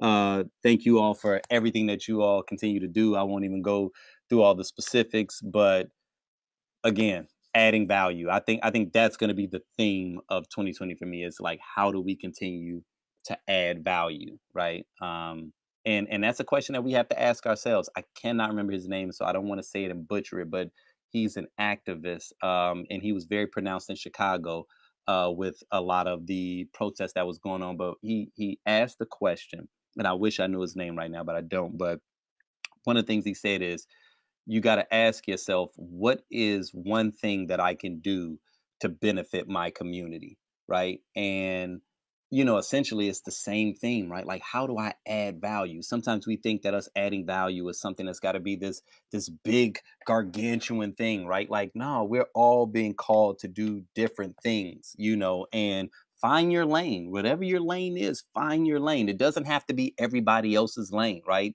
If you're not the activist type, but you're the financier, find your lane, right? Like, give where you can give and add value where you can add value. And to me, I think that just makes the world a much better place. So with that being said, I won't keep you guys any longer, but thank you. I will say this much. We've been having these every other week, right? So we've split it apart 2 weeks. We're going to do something a little different this go round, because next week we're actually going to be having another Tequila Tales, but it's going to be a larger collaboration.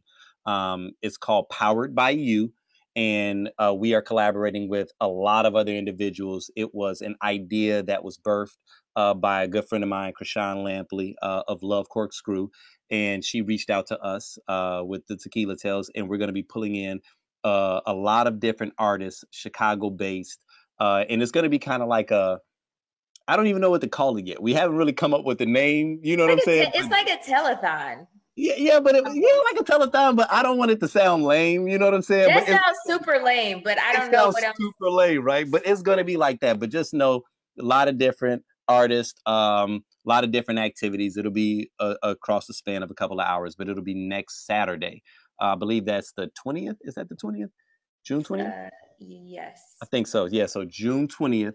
At 6 p.m. You'll get more information about it, but and just so we're clear, this isn't to raise money for ourselves. Like, we want to support these artists and highlight them. A lot of them were affected by COVID and even by the unrest the last several weeks. So if we can somehow give back to them, we want to try to do it. So right, it's our way of trying to add value. But again, you guys, thank you for everything.